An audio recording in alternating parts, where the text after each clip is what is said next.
The January wind cut through Red Hollow like a promise of suffering.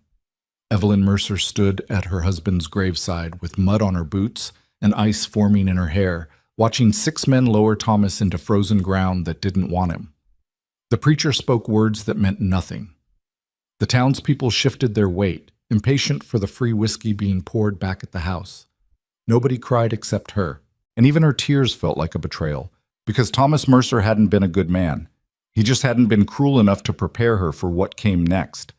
The funeral lasted 17 minutes. The vultures arrived in 20. "Mrs. Mercer," Silas's voice came from behind her, smooth as snake oil and twice as poisonous. "We need to discuss the estate." She didn't turn around, couldn't. If she looked at him now, she'd spit in his face, and there were too many witnesses. "Tomorrow," she said. "Today."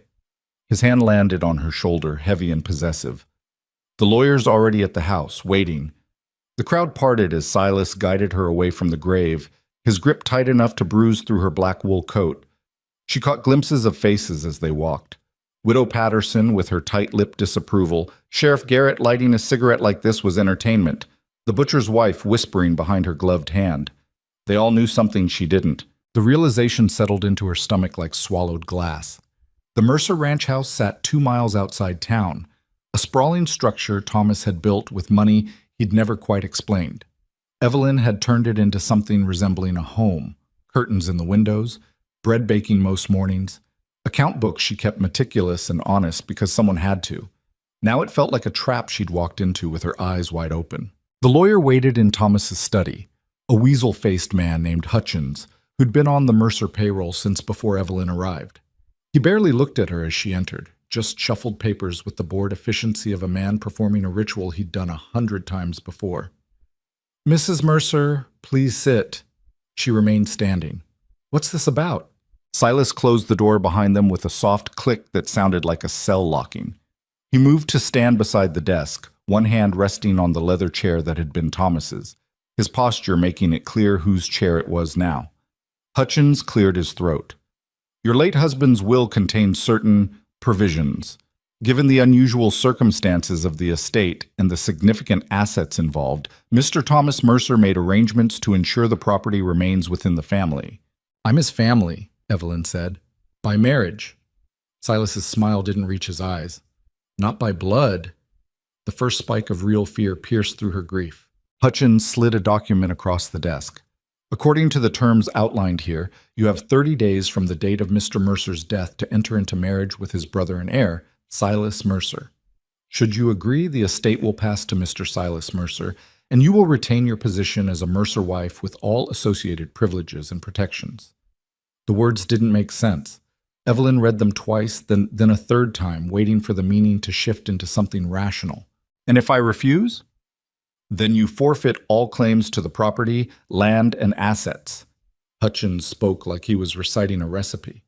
"You would be entitled to whatever personal effects you brought into the marriage, of course. Your clothes, any jewelry that wasn't a Mercer family piece. The estate provides a one-time payment of $50 for relocation expenses." $50. She'd helped build this ranch from 30 acres of scrubland into 300 acres of profitable cattle and crop rotation. She'd managed the accounts, negotiated with suppliers, worked alongside the hands during harvest when they were short-staffed. She'd turned Thomas's reckless spending into something sustainable, his chaos into order, and they were offering her $50. "This isn't legal." Her voice came out steady, which surprised her. "A widow has rights. Thomas's property passes to me as his wife." "Normally, yes." Hutchins folded his hands like a patient schoolteacher. "However, Mr. Mercer signed this document 3 years ago, properly witnessed and notarized. It supersedes standard inheritance law in Montana Territory. The provision is unusual but not unprecedented, particularly in cases where significant family assets are concerned." 3 years ago. Evelyn looked at Silas, who watched her with the lazy attention of a cat studying a wounded bird. "When did you have Thomas sign this?" "I didn't have him do anything." Silas moved around the desk, closer. "Thomas understood family legacy. He understood that everything we built together needed protection." "Everything you built?" The laugh that escaped her was sharp enough to cut. "Thomas told me you hadn't spoken in 5 years. Said you tried to cheat him out of his share when your father died. Something flickered across Silas's face. Anger quickly smoothed away. My brother said a lot of things, especially after he started drinking. The accusation hung in the air like gun smoke. Thomas had drunk, yes, heavily, toward the end. Evelyn had found him passed out in the barn more nights than she could count, reeking of whiskey and regret. But he'd never been violent, never cruel, just broken in ways she couldn't fix. I need time to think, she said. Of course. Silas's voice dripped false sympathy. You have 30 days, but Evelyn... He said her name like he was trying it on, testing how it felt in his mouth. I should mention that the ranch hands have been informed. The bank knows. The town knows. Everyone understands what's expected here. Expected. You're a young woman alone in a hard territory. No family. No prospects. He stepped closer, and she smelled whiskey and tobacco. I'm offering you security, protection, a life better than anything you had before Thomas. She wanted to spit that she'd had a life before Thomas. Had worked in a dress shop in Denver, saved every penny, dreamed of owning her own store someday. Thomas had swept her into a whirlwind courtship that felt like romance until she realized it was just momentum. His need for someone to clean up after him, cook his meals, pretend his life made sense. But she'd made it work, made it hers. I'll give you my answer in a week, she said. Silas's smile sharpened. You'll give me your answer when I ask for it, but I'm a patient man. He turned to Hutchins. Make sure she has a copy of the will, and the contact information for relocating if she chooses differently. They left her there in Thomas's study, surrounded by his tobacco-stained furniture and the silence of a life she'd never really owned. Evelyn didn't move for a long time. When she finally did, she walked to the desk and picked up the will with shaking hands. Read it again, looking for loopholes, escape clauses, anything. The document was airtight, witnessed by Judge Morrison and notarized by a clerk who'd probably been paid well to ask no questions. 30 days. She folded the paper carefully and tucked it into her pocket, then walked through the house she'd spent 4 years making livable, past the kitchen where she'd learned to bake bread the way Thomas liked it, past the bedroom where she'd lain awake so many nights listening to him mumble in his sleep about debts and dangers she never understood. In the small room she'd claimed as her own workspace, she pulled out the account ledgers she'd kept hidden from Thomas. He'd never cared about the details, just wanted to know if they could afford his next bottle or poker game. But Evelyn had tracked everything, every sale, every purchase, every dollar that moved through the ranch. The numbers told a story Thomas had never wanted her to read. 3 years ago, right when this will had been signed, the ranch had received a massive influx of cash, $30,000, listed as a family investment. The payments had continued monthly, smaller amounts, but consistent, always from an account registered to Silas Mercer. Thomas hadn't built anything. Silas had bought him, and now he wanted to collect. The next morning, Evelyn woke to find supplies missing from the barn. Feed for the horses, tools, half the winter firewood she'd spent October stacking. The ranch hand who'd worked for them 2 years, a decent man named Carter, was gone. His cabin stood empty, door swinging in the wind. She walked into town that afternoon, her black morning dress drawing stares and whispers. At the general store, Mrs. Patterson refused to meet her eyes while measuring out flour. I'll need it on credit until I settle the estate, Evelyn said. Can't do that anymore. Mrs. Patterson's voice was flat. Silas said all Mercer accounts need his approval now. The ranch account is in my name. Not according to the bank. The older woman finally looked up, and her expression wasn't unkind, just resigned. I'm sorry, dear, but you're not a Mercer anymore. Not unless you marry into it proper. Evelyn left without the flour. At the bank, the manager gave her the same answer. At the feed store, the blacksmith, the doctor's office, where she tried to settle Thomas's final bill. Everywhere she went, doors closed, politely but firmly. Silas had moved fast. She was walking back toward the ranch when she saw him, sitting on the porch of Red Hollow's only hotel, holding court with Sheriff Garrett and Judge Morrison. 3 men who ran this town like their own private kingdom. Silas raised his hand in a lazy wave. She kept walking. Mrs. Mercer! His voice carried across the street. A moment? Evelyn stopped, trapped by the eyes watching from every window, every doorway. In Red Hollow, You didn't ignore Silas Mercer in public, not if you wanted to keep living there. She crossed the street with her spine straight and her hands clasped to hide their shaking. Gentlemen?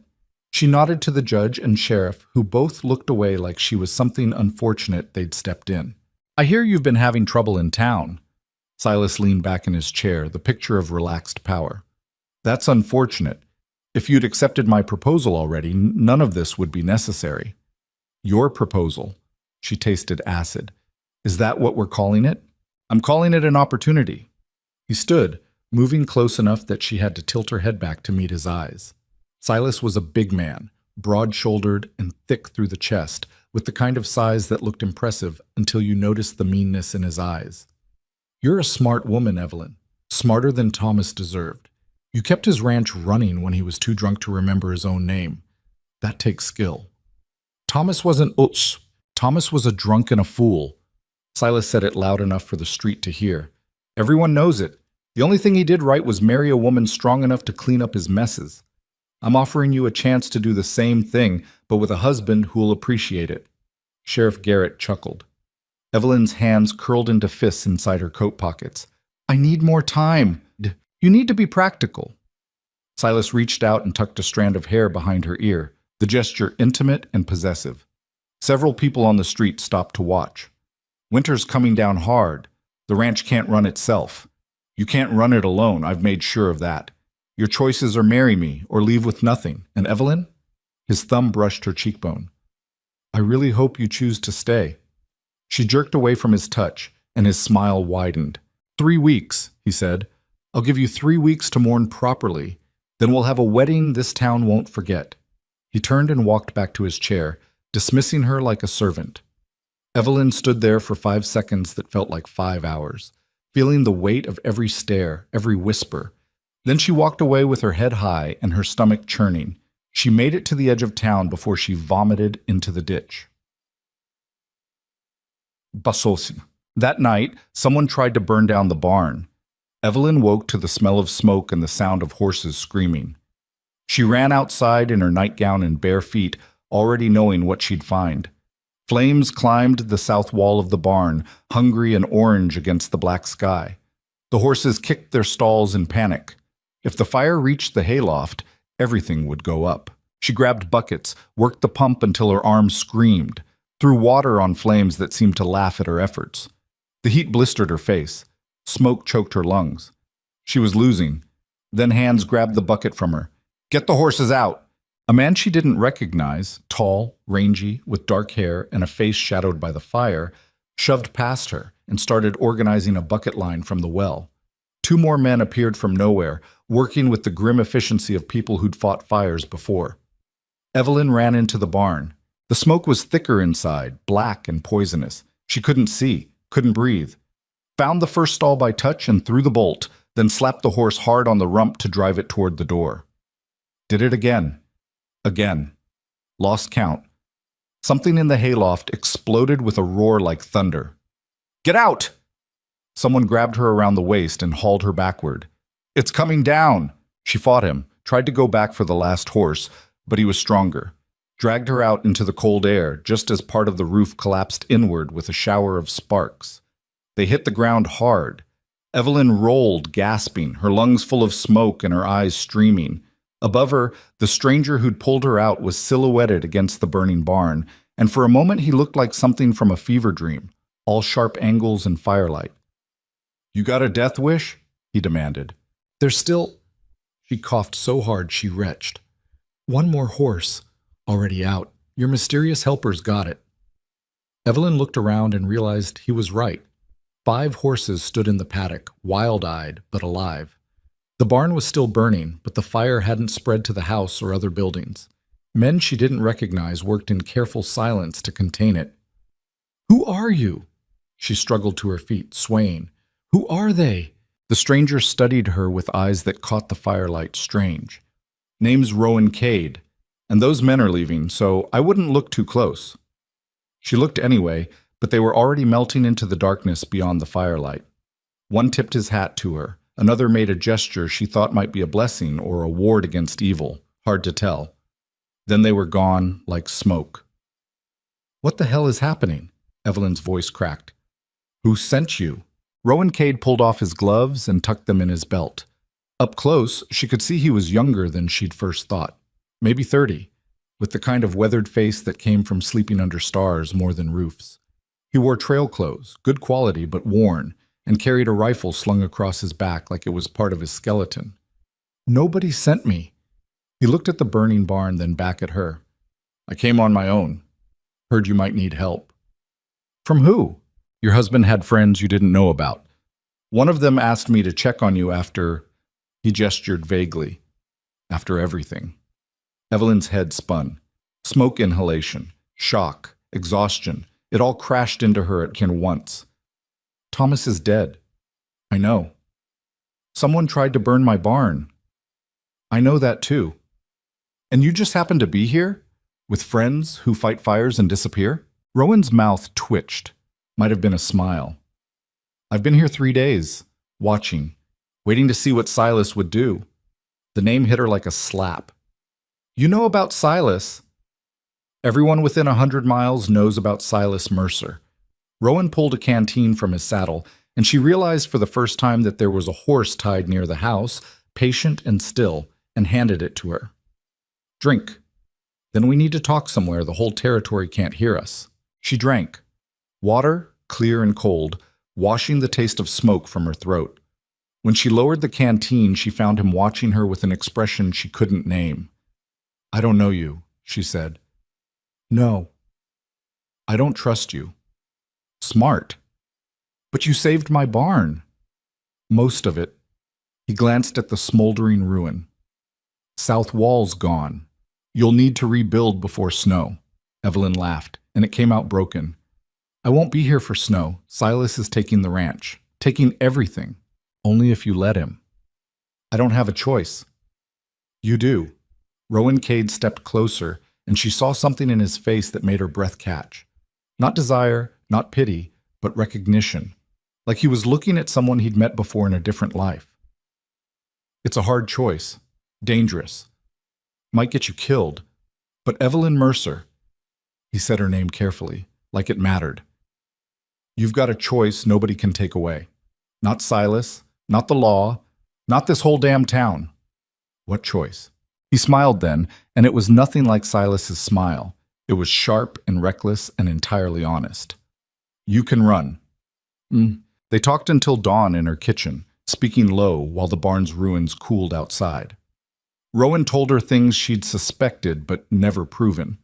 That Silas controlled half the judges in Montana territory, that Sheriff Garrett was on his payroll, that the will forcing her marriage had been legal enough to pass inspection, but the circumstances around Thomas signing it were questionable.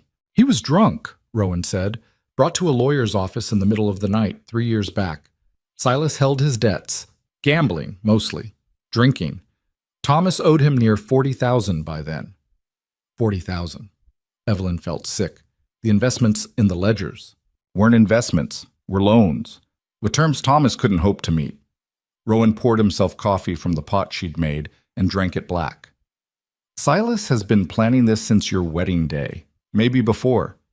He saw Thomas marry a capable woman and decided he wanted that capability for himself. So he waited for Thomas to die. Didn't have to wait long. Man was drinking himself to death before you met him. You probably added 3 years to his life just by keeping him fed and functional. It should have hurt more, hearing her marriage reduced to those terms. But Evelyn had known. Maybe not consciously, but somewhere deep down, she'd known Thomas was running from something, and she'd been convenient shelter. How do you know all this? She asked. Rowan was quiet for a moment. Your husband and I met about a year back, in a saloon in Billings. He was drunk, talking about his brother, about being trapped. I listened. We talked a few times after that. He never said much, but before he died, he sent me a letter. Asked me to check on you if anything happened. Why would he do that? He barely knew you. Because he knew what Silas would do. And he knew you'd need someone who wasn't afraid of him. Rowan met her eyes. I'm not afraid of Silas Mercer. You should be. Probably, but I'm not. Evelyn wrapped her hands around her own coffee cup, feeling the warmth seep into her cold fingers. Outside, false dawn was turning the sky gray. Soon the town would wake. Soon people would come to see the damage, offer false sympathy, report back to Silas. You said I could run. Her voice barely rose above a whisper. Where? West, California maybe, Oregon, somewhere beyond Silas's reach. He'll follow. At first, but his power has limits. It's wide here, but not deep. Get far enough and you're free. With nothing, $50 in the clothes I'm wearing. Rowan reached into his coat and pulled out a leather portfolio, worn but expensive. He laid it on the table between them. Thomas sent me this too. Said if anything happened, you should have it. Didn't say what's in it. Evelyn opened it with shaking hands. Inside were papers. Lots of them. Property deeds in Thomas's name. Land Silas didn't know about, purchased under false names. Bank deposit slips from accounts in Denver and San Francisco. Letters detailing loans Silas had made to territorial officials. Amounts and dates carefully recorded. And a letter, in Thomas's unsteady handwriting. Evelyn, if you're reading this, I'm dead and you've met Rowan. Trust him. He's one of the good ones, and there aren't many left. Everything in here is yours. I bought it with money from before Silas got his hooks in me. Clean money, earned honest. Not much, but enough to start over if you're brave. I'm sorry for what I've left you with. Sorry for being weak. Sorry for not being the man you deserved. But maybe I can give you this one thing, a way out. Don't marry Silas. Run. T. Evelyn read it twice, then carefully folded it and placed it back in the portfolio. Her hands were steady now. How much is in the accounts? She asked. Rowan had clearly already looked. About 8,000. Enough to disappear with. Buy a new name, a new life. $8,000. A fortune. Thomas had saved her after all. If I run, she said slowly, Silas will hunt me. You said it yourself. Yes. He'll send men, sheriffs, bounty hunters. Probably. And you're offering to help me anyway. Why? Rowan looked away, jaw tight. When he spoke, his voice was rough. Because 3 years ago, I knew a woman in a situation like yours. Married to a man who owned her, controlled her, broke her piece by piece. She asked me for help, and I said no. Told myself it wasn't my business, that she'd made her choice. He stopped, and Evelyn waited. Found her 2 weeks later, in the river, weighted down with stones from her own kitchen. The silence that followed was absolute. I won't say no again, Rowan finished. Not ever. So if you want to run, I'll get you out. If you want to fight, I'll fight beside you. And if you want to marry Silas and make the best of it, his eyes met hers, honest and hard. I'll respect that choice too. But I needed you to know you have options. Dawn light spilled through the kitchen window, turning everything golden. Evelyn thought about the life she'd built here. The garden she'd planted. The curtains she'd sewn. The account books she'd kept so carefully. Then she thought about Silas's hand on her shoulder, his thumb on her cheek, the way he'd looked at her like she was livestock being appraised. I need 2 days, she said. Rowan nodded. I'll be close. When you're ready, hang a white cloth from the barn loft. I'll come after dark. And if I don't, then I'll know you made your choice and I'll leave you to it. He stood, and she stood with him. At the door he paused. For what it's worth, he said, Thomas was right about one thing. You deserve better than this. Then he was gone, melting into the morning shadows like he'd never been there. Evelyn stood in her kitchen and watched the sun rise over the burned barn, over the ranch she'd bled for, over the town that had already decided her fate. And she started planning her escape. The next morning, Silas came to inspect the damage. He arrived with Sheriff Garrett and 4 ranch hands Evelyn recognized from properties Silas owned south of town. They rode up slow and deliberate, making sure she saw them coming from half a mile out. Evelyn met them in the yard, still in her morning dress, but with her hair pinned tight and her face scrubbed clean of ash.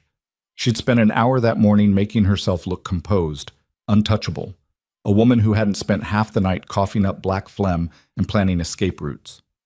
Evelyn. Silas dismounted with the careful movements of a man who wanted everyone watching. I heard about the fire. Terrible thing. Yes. He walked toward the barn's ruins without waiting for invitation, boots crunching on charred wood. The other men fanned out, looking at the house, the paddock, the root cellar. searching for something or someone. Sheriff Garrett stopped near Evelyn, thumbs hooked in his belt. You see who started it? I was asleep when it started. Lucky you woke up. Could have lost everything. He squinted at her. Could have lost yourself. I suppose. Who helped you fight it? Silas called from inside the barn. I hear there were men here. Witnesses saw the fire from town, said there were at least 3 people working the bucket line. Evelyn's pulse kicked, but her face stayed smooth. Drifters. They heard the horses and came to help, left before I could thank them properly. Drifters. Silas emerged from the wreckage, brushing soot from his coat. Convenient. Very. He crossed the space between them slow, eyes locked on hers. You wouldn't be lying to me, would you? Why would I lie? I don't know, Evelyn. Why would you? He reached out and touched her cheek, the same possessive gesture he had made in town. This time she didn't pull away, just stood there and let him. You've got ash in your hair, smoke in your clothes. You look like you've been through hell. I have. Then maybe you're ready to stop fighting what's inevitable. His thumb traced her jaw. Marry me, today, right now. I'll rebuild this barn twice as big. I'll put hands back on the property. I'll make sure you never have to fight another fire alone. One of the ranch hands was walking toward the house. Evelyn tracked him from the corner of her eye. I told you I need time, she said. And I'm telling you, time's run out. Silas's voice hardened. Someone burned your barn, Evelyn. Someone's sending you a message. This ranch isn't safe for a woman alone. Hell, this whole territory isn't safe. You need protection. From who? The person who burned my barn or you? His hand tightened on her jaw, just enough to hurt, just enough to make his point. Careful. Mrs. Mercer? The ranch hand had reached the kitchen door. There's coffee still hot in here, fresh pot. Evelyn's stomach dropped. She'd made coffee for Rowan hours ago, had been too rattled to clean up properly after he left. If they went inside, they'd see 2 cups on the table. They'd know. Leave it, Silas said, not looking away from Evelyn. We're not staying. The hand hesitated, then backed away from the door. Silas released her face and stepped back, studying her like a puzzle he was close to solving. You've got 1 week, 7 days. Then we're getting married whether you agree or not. Judge Morrison will perform the ceremony. The whole town will attend. And after, he smiled, we'll have a long talk about honesty between husbands and wives. He remounted his horse and gestured for the others to follow. Sheriff Garrett tipped his hat to Evelyn with something that might have been sympathy or might have been mockery. They rode out the same way they'd come, slow and visible. Evelyn waited until they disappeared over the ridge before she allowed herself to shake. Inside, she dumped both coffee cups and scrubbed them until her knuckles were raw. Burned Thomas's letter in the stove and scattered the ashes. Hid the leather portfolio under a loose floorboard in her workroom where she'd hidden her personal ledgers. Then she went to work. She had 2 days. Rowan had given her 2 days, but Silas had just shortened that to 1 week total, and she didn't trust him to wait even that long. The fire had been a warning. The visit had been an inspection. Next would come force. Evelyn moved through the house like a woman cataloging a museum. Everything here was Thomas's, or belonged to the Mercer family legacy, or had been purchased with money she now knew came from Silas's loans. The only things truly hers were the clothes she'd brought from Denver, a silver locket her mother had given her before she died, and the wedding ring Thomas had placed on her finger 4 years ago. She packed a small carpet bag with 2 dresses, undergarments, the locket, and her most recent ledger, the one that tracked the ranch's actual finances separate from the mess Thomas had made. Everything else she left exactly where it was, the ring she kept on her finger. She'd decide later whether to sell it or throw it in the first river she crossed. In the workroom, she retrieved the portfolio and studied the documents inside more carefully. Thomas had been smarter than she'd given him credit for, at least in this. The properties he'd purchased were scattered across 3 territories. Small parcels, nothing that would draw attention, all in names that couldn't be traced back to Mercer money. The bank accounts were real, she confirmed by checking the dates and deposit amounts against her own records of the ranch's good years. He'd been siphoning money away from Silas for at least 5 years, building an escape he'd known he'd never use. You stupid, sad man, she whispered to the empty room. Why didn't you just leave? But she knew why. Thomas had been weak where it counted, too afraid of Silas, too trapped by his own debts and failures. He'd built her an exit but couldn't walk through it himself. Well, she wouldn't make the same mistake. Evelyn spent the rest of the day working the ranch like normal, fed the horses, mucked stalls, checked the fence line on the east pasture where cattle had been breaking through. Anyone watching from a distance would see a widow going through her daily routine, trying to maintain some normalcy after tragedy. They wouldn't see her memorizing every trail, every shortcut, every back route off this property that didn't lead directly to town. As the sun started dropping, she made dinner, sat at the kitchen table and ate mechanically, tasting nothing, washed her plate and cup, banked the stove fire. Then she climbed to the barn loft. The fire had gutted the south side, but the north loft was still intact. She found a white cotton sheet in a trunk Thomas had stored up here years ago, full of things he'd meant to sell or mend or deal with eventually. She tied the sheet to the loft railing where it would catch the moonlight and hung it like a surrender flag, like a distress signal, like a decision made. Rowan came 3 hours after full dark. She didn't hear him approach. One moment she was sitting in the kitchen with a single lamp burning, the next he was tapping soft on the window glass. Evelyn opened the door and he slipped inside, moving quiet as smoke. "You hung the signal," he said. "I did." "You're sure?" She looked at him, this stranger who'd materialized out of her dead husband's guilty conscience, who'd saved her barn and offered her impossible choices. He watched her back with eyes that had seen things he'd never talk about, waiting for her answer without pressure or judgment. "Silas came this morning," she said. "Gave me 1 week, but he won't wait that long. I could see it in his face." "Then we leave tonight." "Tonight?" Her voice cracked.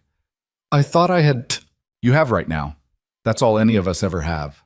Rowan moved to the window, checking the yard. "I've got 2 horses ready. Supplies for a week, maybe more if we're careful. There's a trail north through the mountains, rough going, but it keeps us off the main roads. We can make the territorial line in 4 days if we push hard." Evelyn's hands were shaking again. "I need to pack. What you need is already packed or doesn't matter." He turned back to her.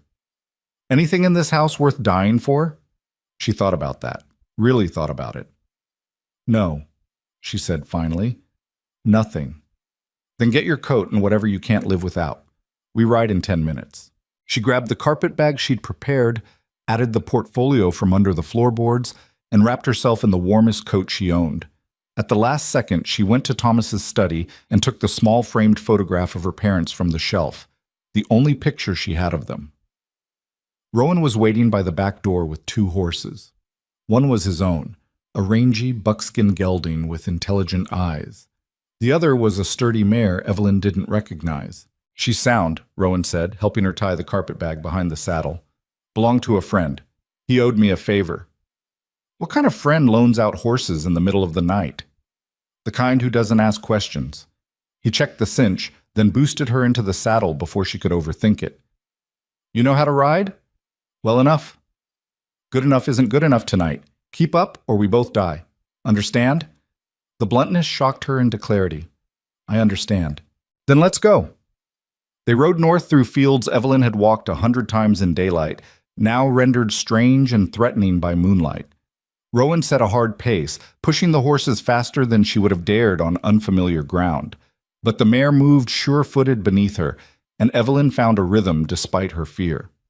Behind them, the ranch house grew smaller.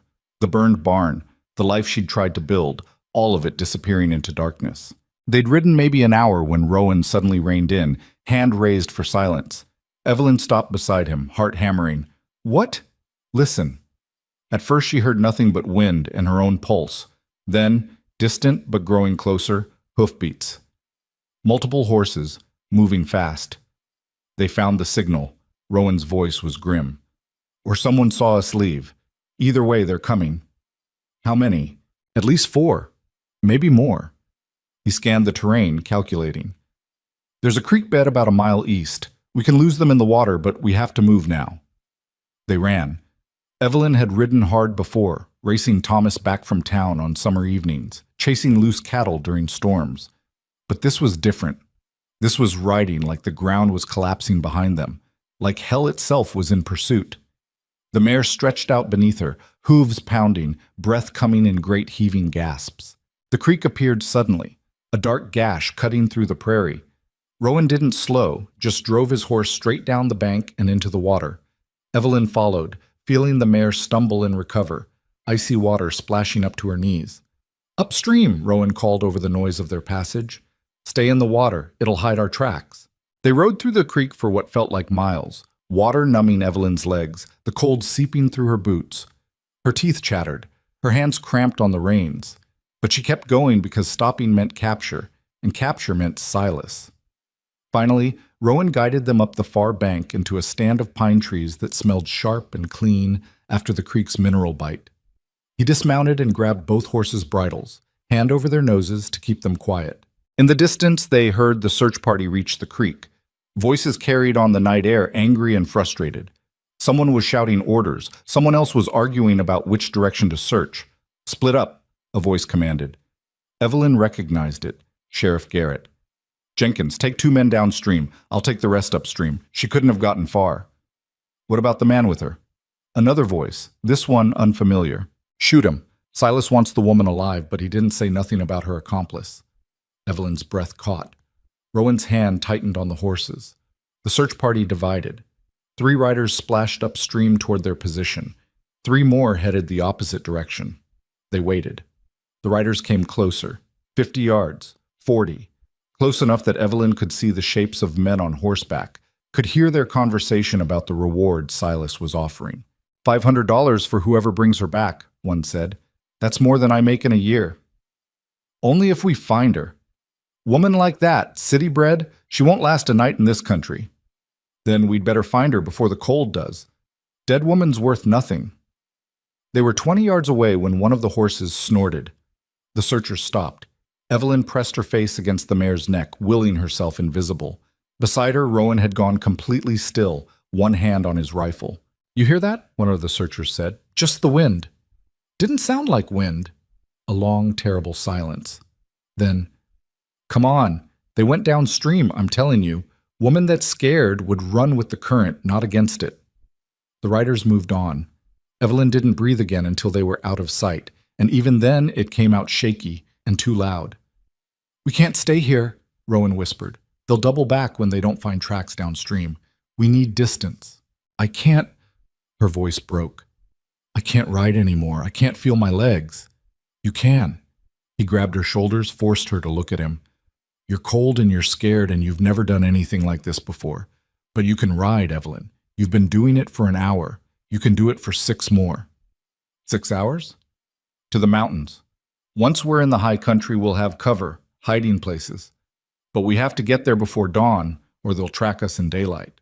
She wanted to argue, wanted to collapse, wanted to wake up and discover this was all some terrible nightmare. Instead, she nodded and hauled herself back into the saddle, biting down on a whimper as her frozen legs protested. They rode. The night stretched into something endless and surreal. Evelyn lost track of time, of distance, of everything except the mare's movement beneath her and Rowan's silhouette ahead. Sometimes she heard the search party in the distance. Sometimes she heard nothing but wind and her own labored breathing. Once, she nearly fell asleep in the saddle and jerked awake as she started to slide sideways. Rowan appeared beside her immediately, steadying her, his hand warm through her coat. "Not much farther," he said, though she couldn't tell if he was lying. The mountains materialized slowly from the darkness, black shapes against a slightly less black sky. As they climbed, the terrain changed. Prairie grass gave way to scrub pine, then real forest. The air grew thinner and colder. Evelyn's lungs burned with each breath. Dawn was just starting to gray the eastern sky when Rowan finally stopped. "Here," he said, "we rest here." Here was a small clearing surrounded by dense forest, with a rock overhang that formed a shallow cave. Rowan led the horses under the overhang and started unpacking supplies with quick efficiency. Evelyn slid from the saddle and immediately fell. Her legs wouldn't support her, couldn't feel them past the knees. "Damn!" Rowan caught her before she hit the ground, then half-carried her to a flat spot near the rock wall. "Should have stopped sooner. You're half frozen." "I'm fine," she said through chattering teeth. "You're hypothermic. Don't move." He disappeared and returned with a bedroll, wrapped her in it like she was something fragile, then started building a small fire using deadwood he pulled from under the overhang where it had stayed dry. Within minutes, flames were crackling, throwing blessed heat. Evelyn huddled close to it, shaking so hard her bones hurt. Rowan knelt beside her and started unlacing her boots. She tried to protest, but he ignored her, peeling off wet leather and wool socks to examine her feet. His hands were careful, professional, nothing improper about it despite the intimacy. "No frostbite," he said. "Lucky, but we need to warm you up slow or you'll go into shock." He rubbed her feet between his palms, the friction painful and wonderful at once. Feeling returned in burning needles. Evelyn gasped, and he kept going, methodical and patient. "Better? Hurts. Good. Pain means blood flow." He grabbed dry socks from his pack and put them on her feet, then wrapped her in a second blanket. "Drink this." He handed her a tin cup filled with something that smelled medicinal. She drank without asking what it was. Whiskey, she realized. Cheap and strong and exactly what she needed. The warmth spread through her chest, chasing away some of the cold. "Thank you," she managed. Rowan sat back on his heels, studying her. "You did well tonight, better than most would have." "I almost fell off my horse." "Almost isn't the same as did. And you kept riding when plenty of people would have quit." He poured himself coffee from a pot he'd set near the fire. "That takes spine." Evelyn looked at him properly for the first time since they'd fled. He was exhausted, she realized. Dark circles under his eyes, lines of tension around his mouth. He'd been awake all night keeping them alive while she'd focused on just staying in the saddle. "How long have you been planning this?" she asked. "Since I got Thomas's letter. About 2 weeks." 2 weeks? You've been watching me for 2 weeks? Watching the situation. Making sure I understood what we were up against. He drank his coffee black and bitter. "Silas has more reach than I expected. The sheriff, the judge, half the business owners in Red Hollow, they're all connected to him somehow. Money, favors, fear. He's built himself a little kingdom. So why help me? You don't know me. You barely knew Thomas." Rowan was quiet for a long time, staring into the fire. "I told you about the woman who died," he said finally. "What I didn't tell you was that I loved her, or thought I did.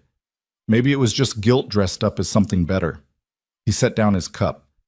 "Her name was Sarah. She was married to a rancher outside of Cheyenne, man named Cole, who beat her when he drank and drank most days. I met her in town one afternoon, saw the bruises she tried to hide, started paying attention." He stopped, and Evelyn waited. "She asked me to take her away. Said she'd leave everything, start over, just needed someone to help her get clear. And I said no." His voice went flat. "Told her it wasn't my place to interfere in a marriage, that she'd made her vows and had to live with them. All the things cowards say when they're too scared to do the right thing. You weren't responsible for what her husband did. I was responsible for what I didn't do." He looked at her then, and his eyes were haunted. 2 weeks later, she was dead. Cole said she'd fallen in the river washing clothes. Nobody questioned it. Nobody cared enough to look close. "But you looked." "I looked, found the bruises around her throat that didn't come from falling, found her clothes neatly folded on the bank, like she'd undressed herself before drowning, found witnesses who'd heard them fighting that morning." He smiled, bitter. "And I couldn't prove a damn thing.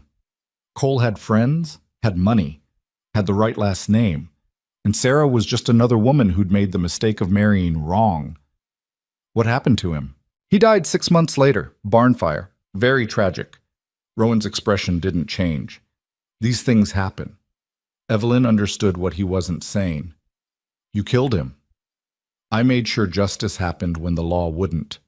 He met her eyes. "But it didn't bring her back. Didn't change the fact that I could have saved her and chose not to. So now when I see a woman trapped, I don't say no. I don't look away. I don't make the same mistake twice." The fire crackled between them. "I'm not her," Evelyn said quietly. "No, you're not. You're alive, and you chose to run, and that's all that matters. But you're still trying to save her, through me." Rowan considered that. "Maybe. Or maybe I'm just trying to live with myself. Does it matter?" "I suppose not." Evelyn pulled the blanket tighter. "As long as you don't expect me to fill some hole she left behind." "I don't. I expect you to survive. Everything else is your choice." They sat in silence while the fire burned down and daylight slowly filled the clearing. Somewhere in the distance, birds started calling. The forest woke around them, indifferent to their drama. Evelyn's exhaustion was bone deep, but her mind kept racing. They'd escaped Red Hollow. They'd evaded the search party. But this was only the first night of what would be weeks, maybe months of running, and they'd barely started. "How far to the territorial line?" she asked. "3 more days like last night. Maybe 4 if the weather turns." Rowan stirred the fire. "After that, we angle southwest toward the railroad. There's a town called Silver Creek with a station that runs through to Salt Lake. From there, we can catch a line west to California." California. She'd never been farther west than Montana. Never imagined going. "And then what?" "Then you disappear. New name, new life. Use the money Thomas left you to start over." "What about you?" "I'll make sure you get settled. After that," he shrugged, "I'll figure it out." "You're just going to walk away." "That's what drifters do." Evelyn studied his face, trying to read what he wasn't saying. "You don't have to." "Don't I?" "No, you could—" She stopped, unsure what she was offering. "You could stay. Help me build whatever comes next." "Evelyn." His voice was gentle. "You don't know me. You don't owe me anything. And once we're clear of Silas, you'll realize you don't need me." "Maybe I don't need you, but maybe I want—" She cut herself off, embarrassed. "Never mind. You're right. I'm just tired and scared and not thinking clearly. Get some sleep." He stood and moved to check the horses. "I'll keep watch. We'll move again at dusk." She wanted to argue, to push back against his assumptions and her own confused feelings. But exhaustion won. She lay down under the blankets, curled close to the dying fire, and fell into dreamless sleep.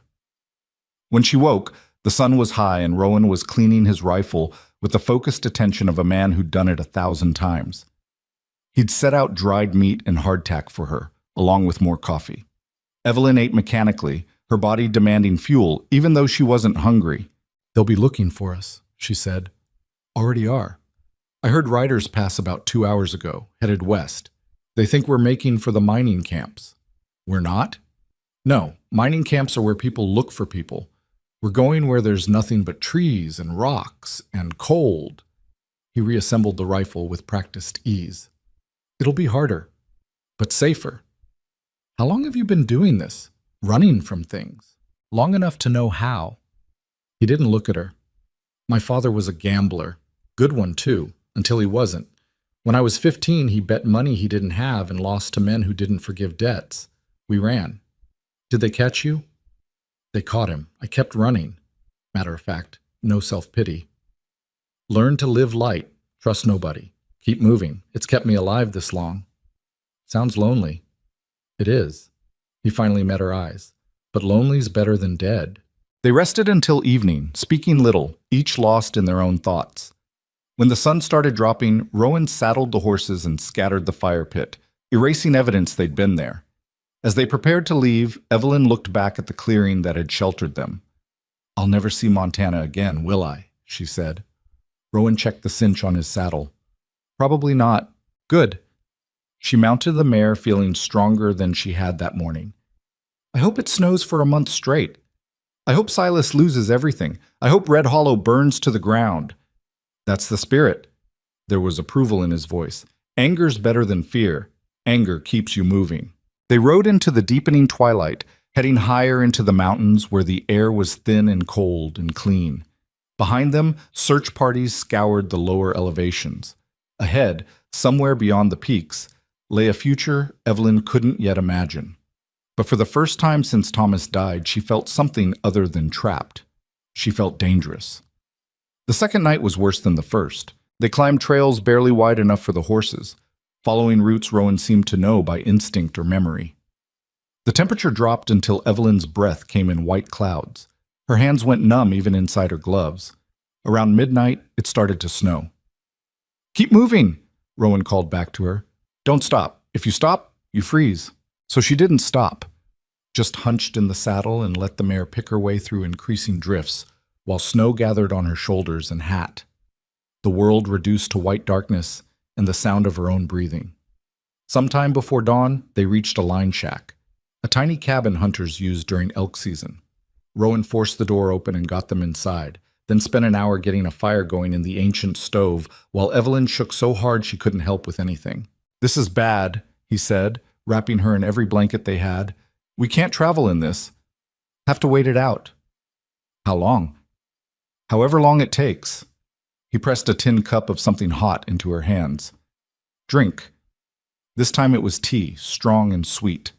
She drank it gratefully.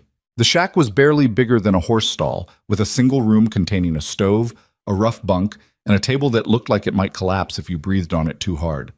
But it was shelter, and after hours in the snow it felt like luxury. Rowan melted snow for water and made a thin soup from dried vegetables and salt pork. They ate without speaking, too cold and tired for conversation. Outside the wind howled, snow piled against the door. "What if they find us here?" Evelyn asked. "They won't.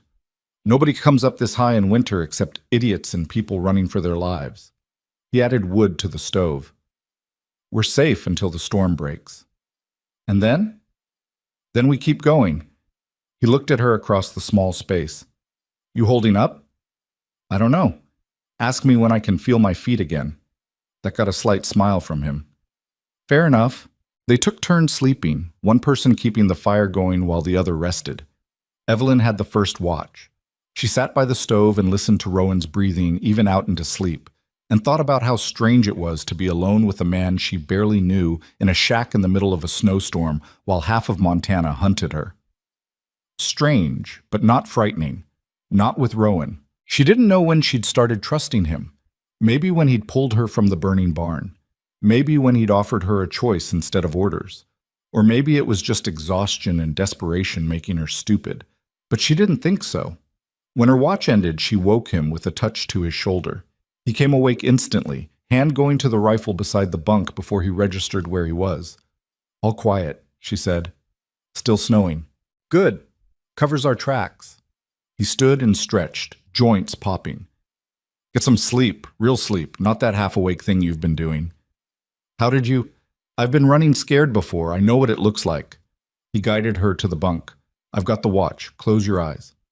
She did, and this time sleep pulled her under completely. She woke to pale afternoon light filtering through gaps in the cabin's log walls. The storm had stopped.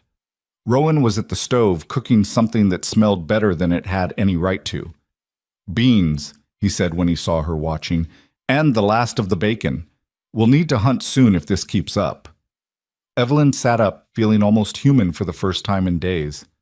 "How long did I sleep?" 14 hours. You needed it." 14. She scrambled off the bunk. "We should be moving. They could be doing a lot of things, but they're not finding us in 3 feet of fresh snow." He handed her a plate of food. "Eat. Then we'll talk about what comes next." What came next was harder traveling through deeper snow.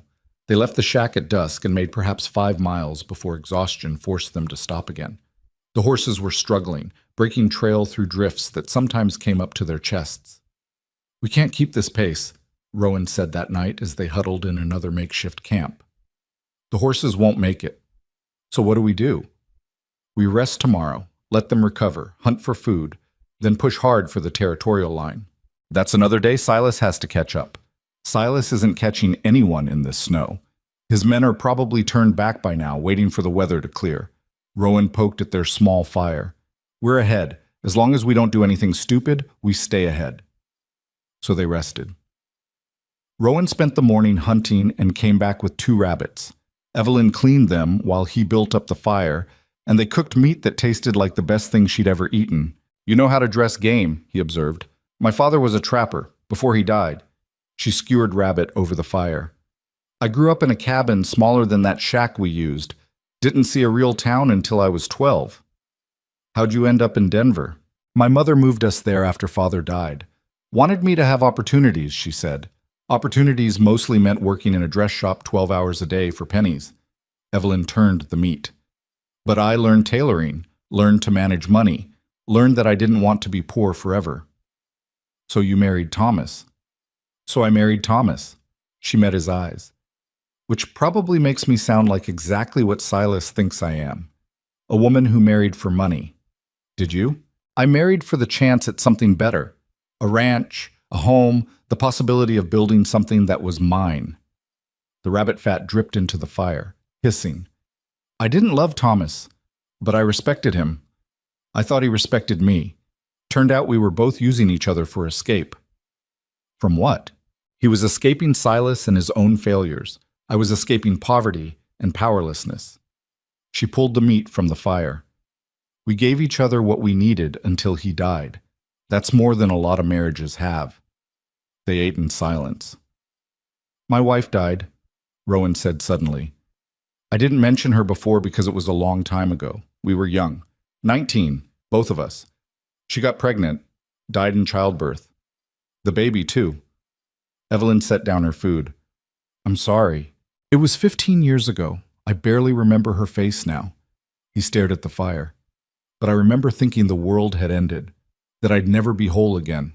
Took me years to realize I was right. I wouldn't be whole again. But broken people can still function, still find reasons to keep going. Is that what you've been doing? Functioning? More or less. He looked at her. What about you? When Thomas died, did you grieve? Honestly, I felt relief. Followed immediately by guilt about feeling relief. Evelyn wrapped her arms around her knees. Does that make me a terrible person? Makes you human. Grief isn't simple. Neither is marriage. They finished eating and packed away supplies for the next leg of their journey. The sun was setting, painting the snow gold and pink. Tomorrow we cross into Wyoming territory, Rowan said. After that, Silas's legal authority ends. Sheriff Garrett can't touch you. The judges can't force you back. But Silas can still send men after me. He can. But it gets harder every mile we travel. Expensive, too. Eventually, the cost of chasing you will outweigh what he thinks he'll gain by catching you. Unless it's not about money for him. Rowan gave her a sharp look. What do you mean? I mean, Silas doesn't just want the ranch. He wants to win, to own things that resisted him. She thought about the way he'd touched her face, his thumb possessive on her jaw. He wanted me before Thomas died. I could see it every time he visited, and now that Thomas is gone, he thinks I should just fall into his hands like ripe fruit. Then he's going to be disappointed. Maybe. Or maybe he'll chase me across 3 territories and an ocean if that's what it takes. She met Rowan's eyes. You need to know what you're risking by helping me. Silas Mercer doesn't forgive, doesn't forget. If he finds out who you are, he'll come after you too. Let him. There was iron in Rowan's voice. I've been running from things my whole life. Might be nice to finally stand and fight. Even if it gets you killed. Especially then. At least I'd die for something that mattered. They broke camp at first light and pushed hard through the next 2 days, making better time as the snow thinned and the terrain leveled out. On the morning of the 4th day since leaving Red Hollow, they crossed an invisible line that marked the territorial boundary. Montana behind them, Wyoming ahead. Evelyn felt something loosen in her chest. Still a long way to go, Rowan warned. Don't get comfortable. But she couldn't help it. For the first time since Thomas died, the future looked like something other than a trap closing around her. They reached Silver Creek 6 days later, half frozen and completely exhausted. The town was bigger than Red Hollow, rougher, full of miners and railway workers, and the kind of people who didn't ask questions. Rowan got them rooms at a boarding house run by a woman who took one look at Evelyn's face and asked no questions beyond payment in advance. They paid for a week. Then Rowan went to scout the train station while Evelyn collapsed into the first real bed she'd slept in since leaving home. When she woke, it was dark, and Rowan was sitting by the window, watching the street.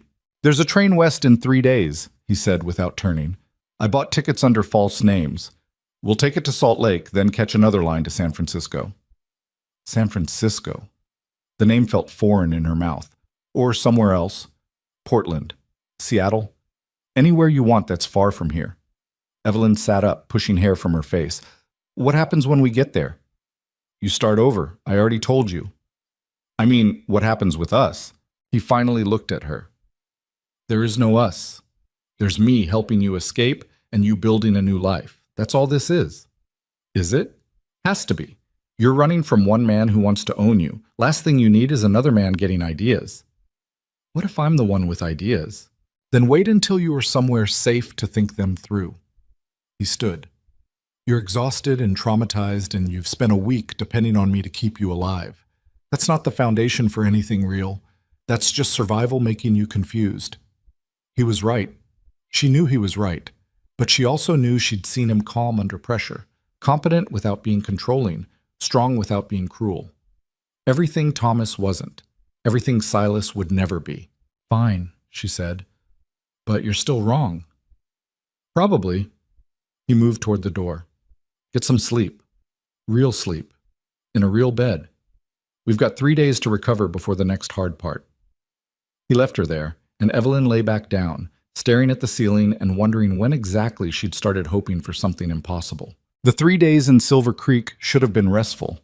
Instead, they were the longest of Evelyn's life. She spent the first day sleeping, her body finally catching up on weeks of terror and exhaustion.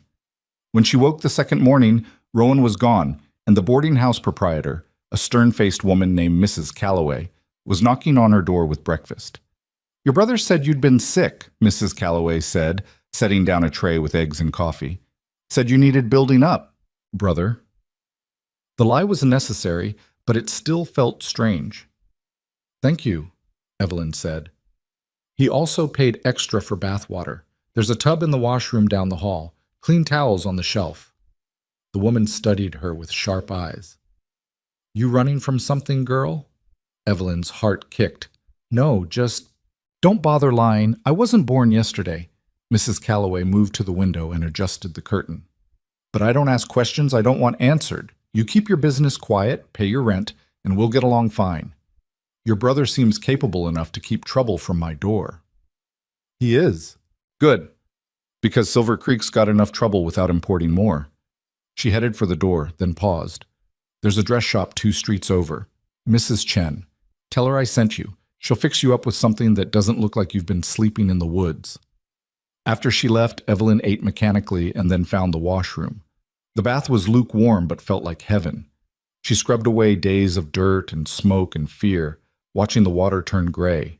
When she emerged, Rowan still hadn't returned. She found the dress shop Mrs. Calloway had mentioned, a narrow storefront wedged between a hardware store and a saloon. Inside, a Chinese woman about Evelyn's age was working at a sewing machine, fabric flowing through her hands like water. Mrs. Calloway sent me, Evelyn said. The woman looked up, taking in Evelyn's borrowed clothes and worn appearance in a single glance. You need something ready-made or custom? Ready-made. I'm traveling. Traveling. Mrs. Chen stood and began pulling dresses from a rack. Where to? West. West is big. She held up a dark blue wool dress. This would suit you. Practical for train travel. Won't show every speck of dust. Evelyn bought the dress and 2 others, along with a proper coat and a hat that didn't look like it had survived a barn fire. Mrs. Chen threw in a pair of gloves without being asked. You take care, she said as Evelyn paid. Woman traveling alone, people make assumptions.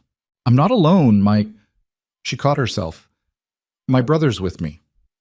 Good. Men are useful for keeping other men at a distance. Mrs. Chen's smile was knowing. Even when they're not actually your brother. Evelyn left before she could respond to that. She spent the rest of the afternoon exploring Silver Creek, staying to the main streets where people wouldn't notice one more woman running errands.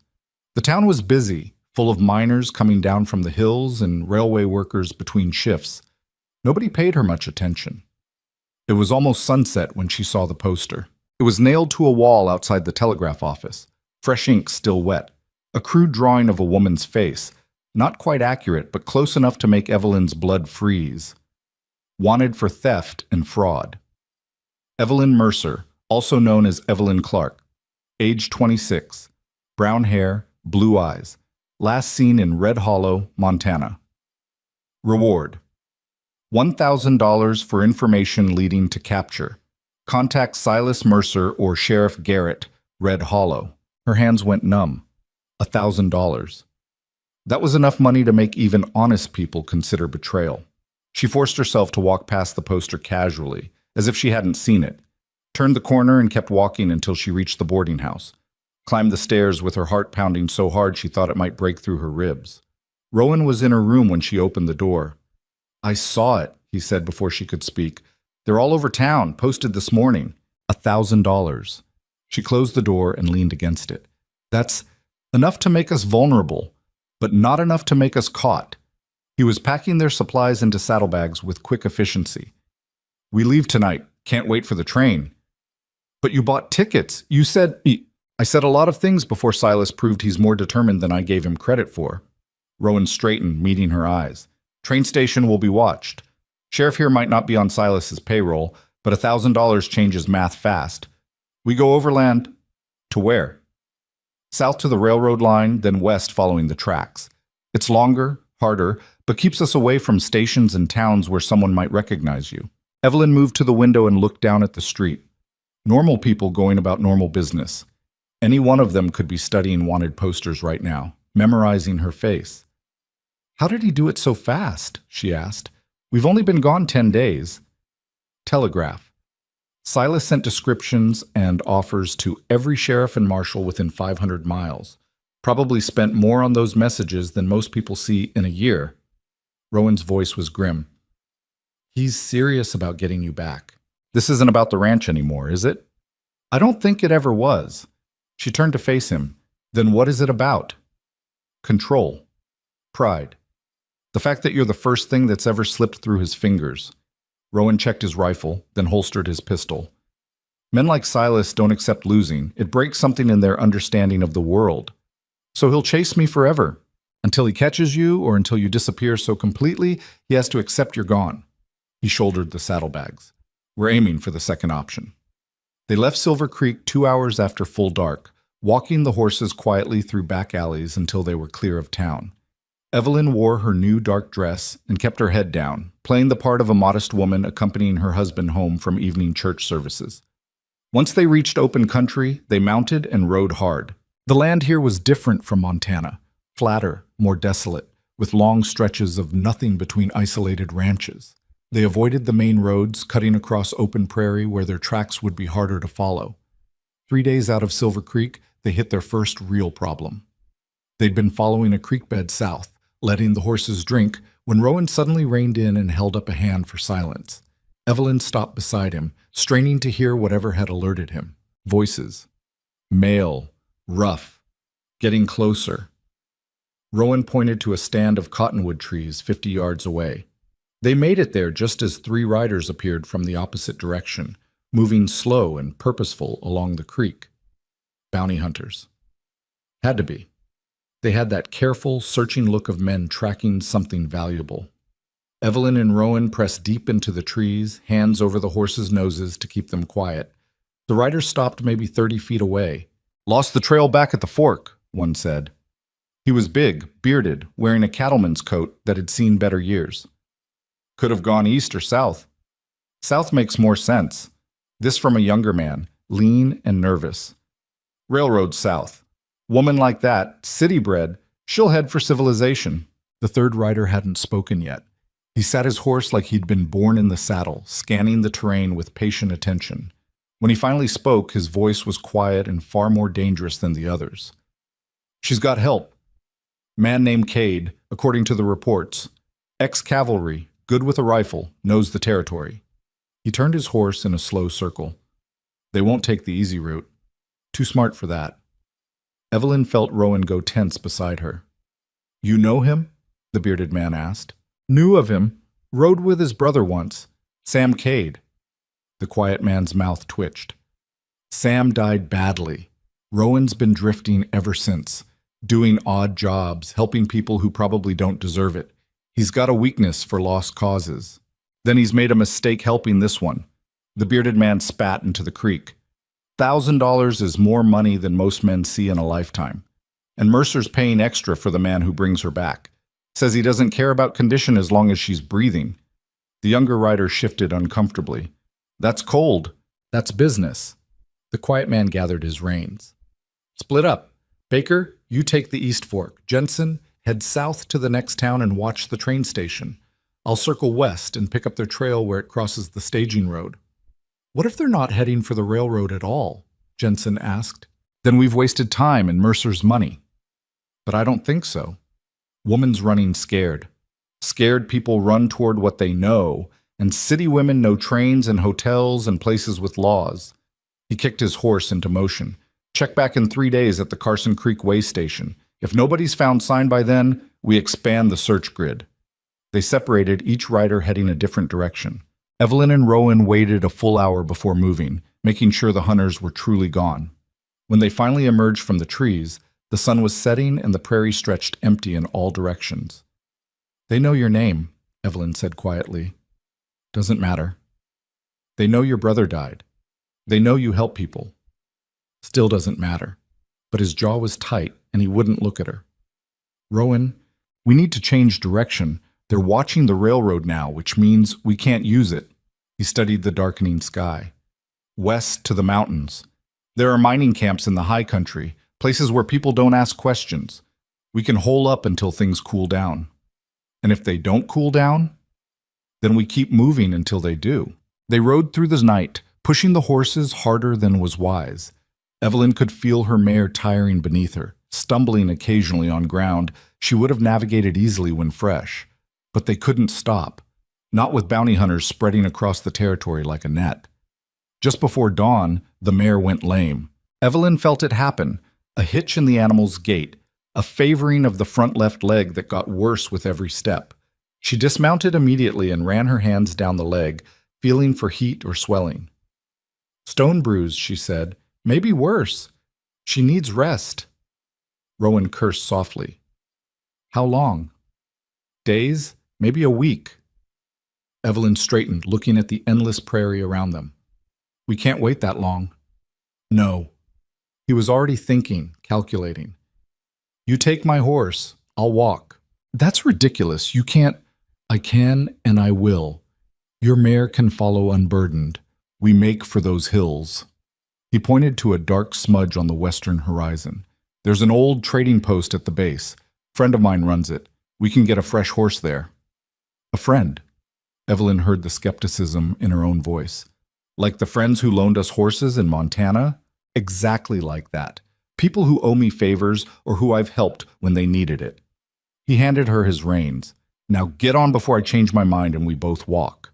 She mounted his buckskin, feeling guilty about the struggling mare, but knowing Rowan was right. They were still too exposed, too easy to track. Sentiment was a luxury they couldn't afford. They reached the hills 2 days later, Rowan walking the entire distance without complaint. The trading post was exactly as advertised, a weathered building clinging to the side of a rocky slope, with a corral and a hand-painted sign that read, "McCready's Trading Post and Saloon." The man who emerged as they approached was ancient, weathered, brown as old leather, with eyes that had seen everything twice and weren't impressed either time. "Rowan Cade." His voice was gravel and whiskey. "Heard you were dead." "Not yet, McCready." "Shame. Was hoping to buy your rifle off whoever killed you." The old man's gaze shifted to Evelyn. "And who's this?" "Someone who needs help." "Don't they always?" McCready spat tobacco juice into the dust. "You got money?" Rowan pulled out a roll of bills. "Not much, but enough." "We need a horse. Good one. Trail sound." "I got a horse. Cost you double what it's worth because you're desperate and I'm a bastard." "Fair enough." McCready led them to the corral where a sturdy roan gelding stood, looking bored. "He's mean, he's stubborn, and he'll buck if you're stupid, but he'll go all day and all night without quitting." "Sold." Rowan counted out bills while McCready saddled the horse with movements that belied his age. "You two got law trouble?" the old man asked casually. "Worse, money trouble." "Mercer money?" When Rowan's expression flickered, McCready laughed. "Saw the posters? Whole territory's seen them by now. $1,000 for a pretty lady who supposedly stole from the Mercer estate." He handed Rowan the reins. "Except I knew Thomas Mercer, and I knew his brother, and I know which one's the thief in that family." Evelyn found her voice. "You knew Thomas?" "Knew him well enough to know he married above himself. Knew him well enough to buy him drinks when Silas had him scared and drinking." McCready studied her with those ancient eyes. "He talked about you near the end. Said he'd found a decent woman and didn't deserve her. Said his brother would take you the minute he died, and there wasn't nothing Thomas could do to stop it except leave you money to run." Her throat tightened. "He told you that?" "Told me a lot of things. Drunk men do." The old man moved toward the trading post. "Come inside. You look half-starved, both of you." They followed him into a dim interior that smelled of tobacco and old wood. McCready poured them coffee and set out bread and preserved meat without being asked. How far behind are the hunters? He asked. 3 days? Maybe 4, Rowan said. We've been dodging them since Silver Creek. They'll come through here eventually, always do. McCready pulled out a map and spread it on the counter. Your best route's west through the pass, then south to the border. Cross into Colorado and you're outside Montana jurisdiction. Most bounty hunters won't follow past the territorial line unless the money's exceptional. It's exceptional, Evelyn said quietly. Then you've got problems. He traced a route on the map with one gnarled finger. Alternative is northwest to the Badlands. Rough country, no water, hot as hell even this time of year, but nobody goes there unless they're hiding from something worse than death. Rowan studied the map. How long to the Badlands? Week of hard riding, maybe more if you're careful. McCready rolled up the map and handed it to him. Take it. I got others. Why are you helping us? Evelyn asked. Because Thomas Mercer was a weak fool, but he wasn't cruel. And because Silas Mercer is a bastard who's had things his way too long. The old man refilled their coffee.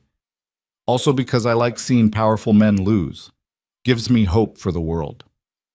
They stayed at McCready's that night, sleeping in a back room that might have been a storage closet. In the morning, they left with the new horse, fresh supplies, and McCready's map tucked in Rowan's saddlebag. Stay off the main trails, the old man advised as they mounted. And if you see dust rising behind you, assume the worst and ride like hell. Always do, Rowan said. They headed northwest towards country that looked like the surface of the moon, all rock and scrub and merciless sun. The temperature climbed as they descended from the hills, and soon Evelyn was sweating through her dress despite the dry air. This is what hell looks like, she said around midday. Hell's got better water. Rowan passed her his canteen. Drink slow. We need to make this last until we find the next spring. They found it 3 days later, a muddy seep that barely qualified as water. But it was wet and they were desperate, so they drank it filtered through cloth and tried not to think about what might be making it taste like metal and regret.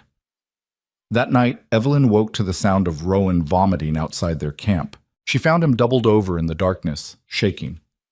Bad water? Probably. He wiped his mouth. I'll be fine. He wasn't fine. By morning, he had a fever and could barely stay in the saddle. Evelyn made him ride while she walked, leading both horses through terrain that seemed designed specifically to kill travelers. Need to stop, Rowan mumbled around noon. Can't. He slid from the saddle before she could catch him, hitting the ground hard. Evelyn knelt beside him, feeling his forehead, burning hot. His skin was gray, lips cracked and bleeding. Whatever was in that water had hit him harder than it had hit her. She got him into shade, a narrow overhang of rock that provided maybe 6 feet of protection from the sun. Forced water into him despite his protests. Bathed his face and neck with a wet cloth. Leave me, he said at one point, words slurred. Take the horses. Get clear. Not happening.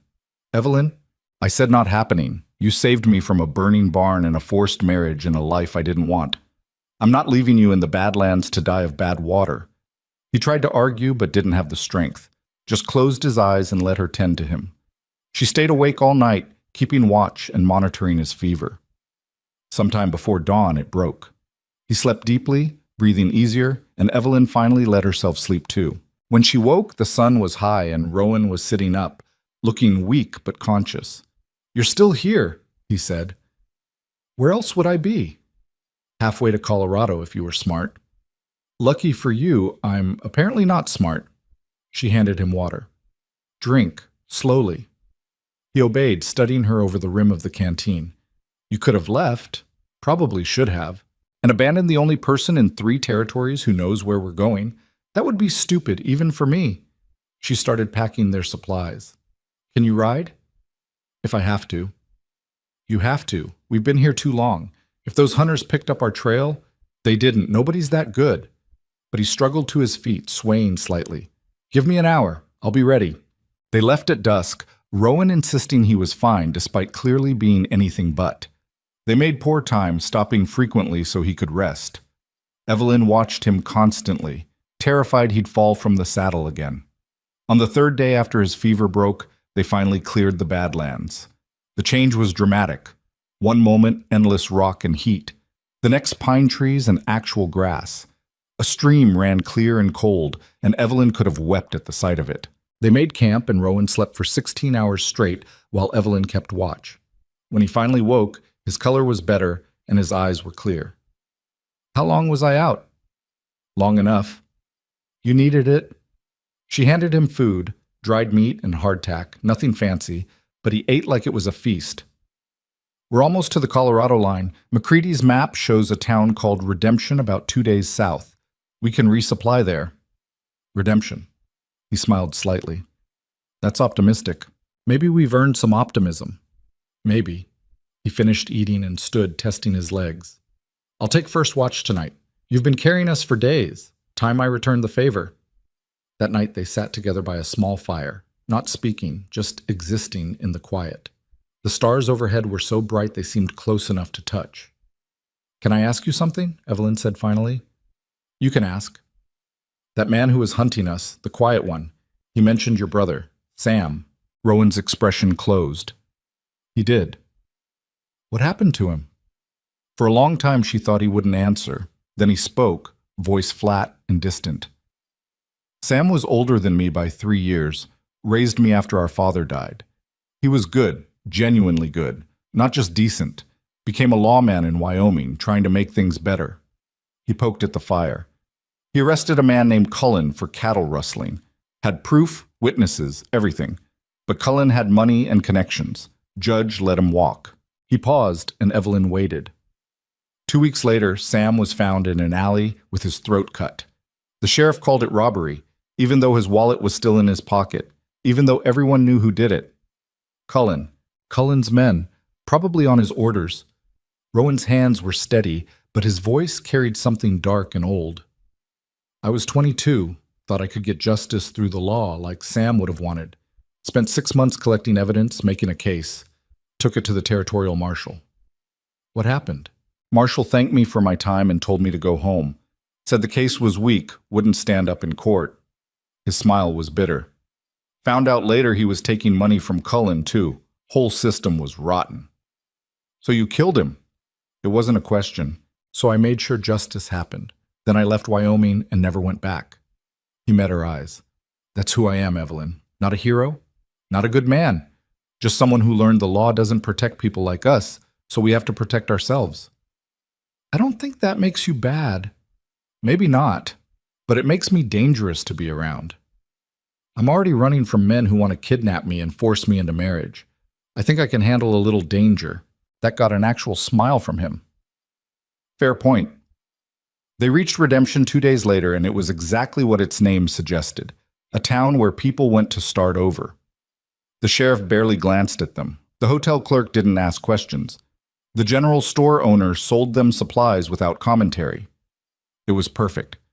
They took rooms at the hotel, separate this time, maintaining the fiction of siblings, and for the first time in weeks, Evelyn felt safe enough to breathe.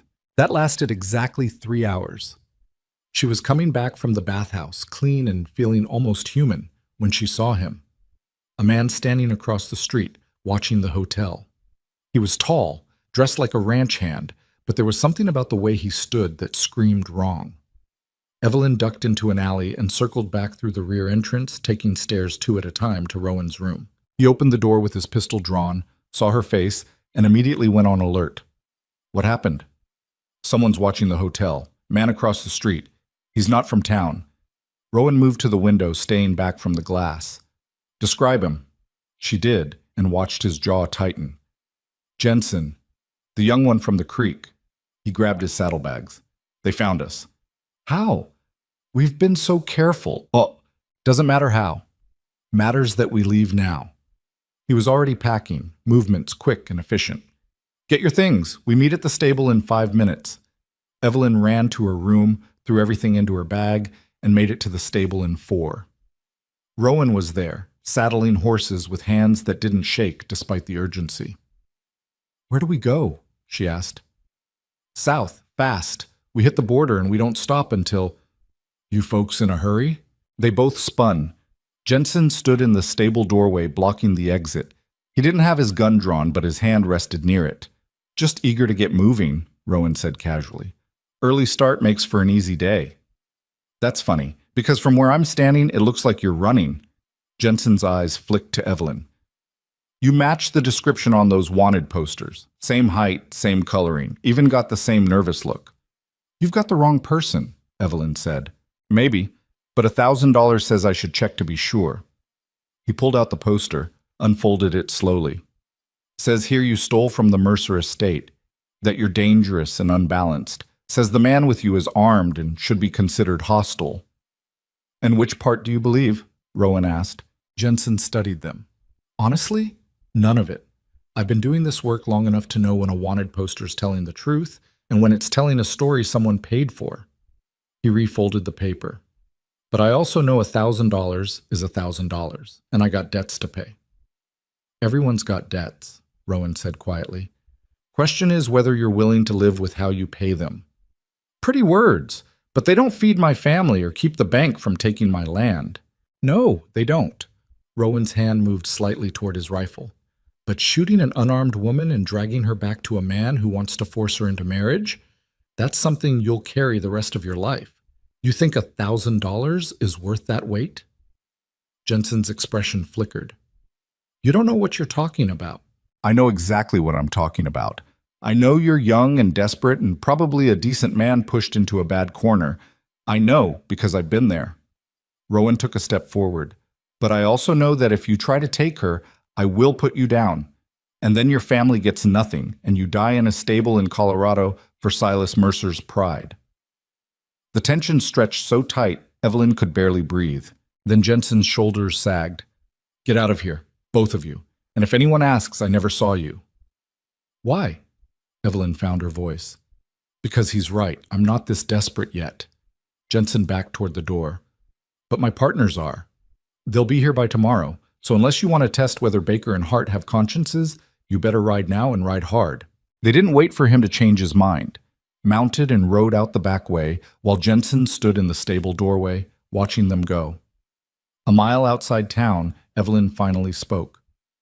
He let us go. He did. Do you think the others will too? No. Rowan's voice was flat. Jensen was young enough to still have doubts. The others won't. They rode through the night and into the next day, pushing deeper into Colorado. The land here was different, higher, drier, full of red rock formations that looked like ancient monuments. On the second day, they spotted dust rising behind them. How many? Evelyn asked. Rowan studied the horizon. At least 3, maybe more. Can we outrun them? No, horses are tired. We're tired. He scanned the landscape, then pointed to a narrow canyon cutting through the rock. But we can make them work for it. They rode into the canyon, and Rowan immediately started looking for defensible positions.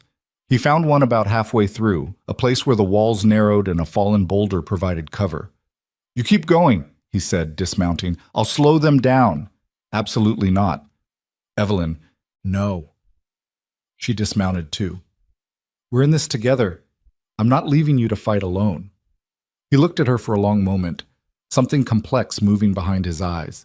Then he nodded and started distributing ammunition. You know how to shoot? My father taught me. Good, because in about 10 minutes you're going to need to prove it. The riders appeared at the canyon mouth exactly when Rowan predicted. 3 of them, Baker, Hart, and a third man Evelyn didn't recognize. They spread out, approaching carefully. Cade? Baker's voice echoed off the rock walls. We know you're in there. Just send out the woman and we'll let you ride free. That's not happening, Rowan called back. Then you're a fool. There's 3 of us and 2 of you, and we've got time and water on our side. You've also got a narrow canyon and bad cover. First man through this gap gets shot. You want to volunteer? Silence. The hunters were calculating, weighing odds. Then gunfire erupted. Evelyn pressed herself behind the boulder as bullets ricocheted off rock, sending chips flying. Rowan returned fire with careful precision, making every shot count. There. He pointed to movement on the left wall. Someone's trying to flank us. Evelyn swung her rifle up and fired. The figure ducked back, but she'd made her point. They were defended on both sides. The fight lasted maybe 10 minutes, but it felt like hours. Bullets whined overhead. Rock exploded in sharp fragments. The smell of gunpowder filled the narrow space. Then, as suddenly as it started, it stopped. Cade, Baker again. You winged heart. This is getting expensive. Should have thought about that before you started shooting. Just give us the woman. Mercer doesn't care what condition you're in, but he wants her alive. Don't make this harder than it has to be. Rowan looked at Evelyn. She looked back, seeing the calculation in his eyes. He was thinking about surrendering, about trading himself for her freedom. Don't you dare, she said quietly. Evelyn, I mean it, Rowan. Don't you dare play hero and get yourself killed thinking it'll save me, because all it'll do is leave me alone with 3 men who definitely won't let me go, and I'll have to live knowing you died for nothing. His jaw worked. There might not be another way out. Then we find one together, or we go down together, but we don't give up. Before he could respond, a new sound cut through the canyon. Hoofbeats, lots of them, coming fast from the opposite direction. The hunters heard it too. Baker swore viciously. Who the hell is that? 8 riders emerged from the far end of the canyon riding hard. They weren't Law. Evelyn could tell that immediately from their mismatched clothes and the casual way they carried weapons. But they rode with purpose, and when they saw the standoff, they spread out in a line that blocked the hunters' escape route. The lead rider was a woman, middle-aged and hard-faced, with gray streaking her dark hair. She surveyed the scene with the air of someone who'd seen worse and wasn't impressed. Well now, she called out. Looks like we've interrupted something. Baker raised his rifle. This isn't your business, lady. Ride on. Funny thing about business, we're making it our business. The woman's smile was sharp. You boys are a long way from Montana, and from what I hear, you're chasing a woman who doesn't want to be caught. That strikes me as unfriendly behavior. There's a reward. Don't care about your reward. Care about keeping Colorado free of Montana trash. She gestured to her riders. Now, you've got about 10 seconds to mount up and head back north before we decide you're trespassing on range we protect. Who the hell are you? Name's Catherine Reeves. I run cattle and I run off people who cause problems in my territory. And right now, you're a problem. The hunters looked at each other, clearly calculating. 3 of them against 8 armed riders were bad odds, especially with Rowan and Evelyn at their backs. Baker lowered his rifle. This isn't over. It is for today. Catherine's voice went cold. Now get moving before I change my mind about letting you leave intact. They left, riding hard for the canyon mouth and disappearing into the distance. Catherine watched them go, then turned her attention to Rowan and Evelyn. You 2 can come out now. We're not going to shoot you. Rowan emerged first, rifle ready but not aimed. Evelyn followed, trying to look less terrified than she felt. Thank you, Rowan said. We were in a bad spot. I could see that. Catherine dismounted, studying them both. You're the ones from the wanted posters. Evelyn Mercer and Rowan Cade. How did you... I make it my business to know who's traveling through my territory and why, especially when they're being chased by men with guns. She pulled out a canteen and offered it to Evelyn. Drink. You look like you need it. Evelyn drank gratefully. Why did you help us? Because I knew Thomas Mercer, and I know his bastard brother, and because any woman running from Silas Mercer has my sympathy and my support. Catherine took back the canteen.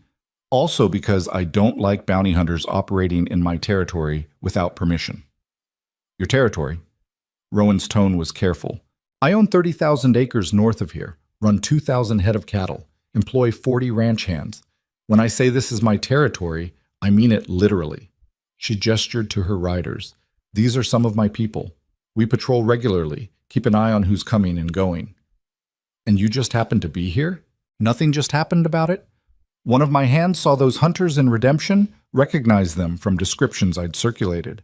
We've been tracking them since yesterday, waiting to see what they do. Catherine's expression hardened. I don't like men who hunt women for money. Reminds me too much of other ugly chapters in history. Evelyn felt something loosen in her chest. What do we owe you? Nothing. Consider it a favor to Thomas's memory. Catherine remounted. But I suggest you keep moving. Those 3 will report back to whoever's coordinating the search. More will come, and I can't be everywhere at once. Where should we go? Evelyn asked. West. Keep heading west until you hit the Pacific. California is big enough to lose yourself in, and far enough from Montana that Silas's reach will thin to nothing. She gathered her reins. There's a ranch about 20 miles south run by a man named Morrison. Tell him Catherine sent you. He'll give you fresh horses and supplies, no questions asked. Why are you doing this? Rowan asked. Catherine looked at him for a long moment. Because 20 years ago, I was running from a man who thought he owned me, and someone helped me when they didn't have to. I've been paying that forward ever since. She turned her horse. Good luck. You're going to need it.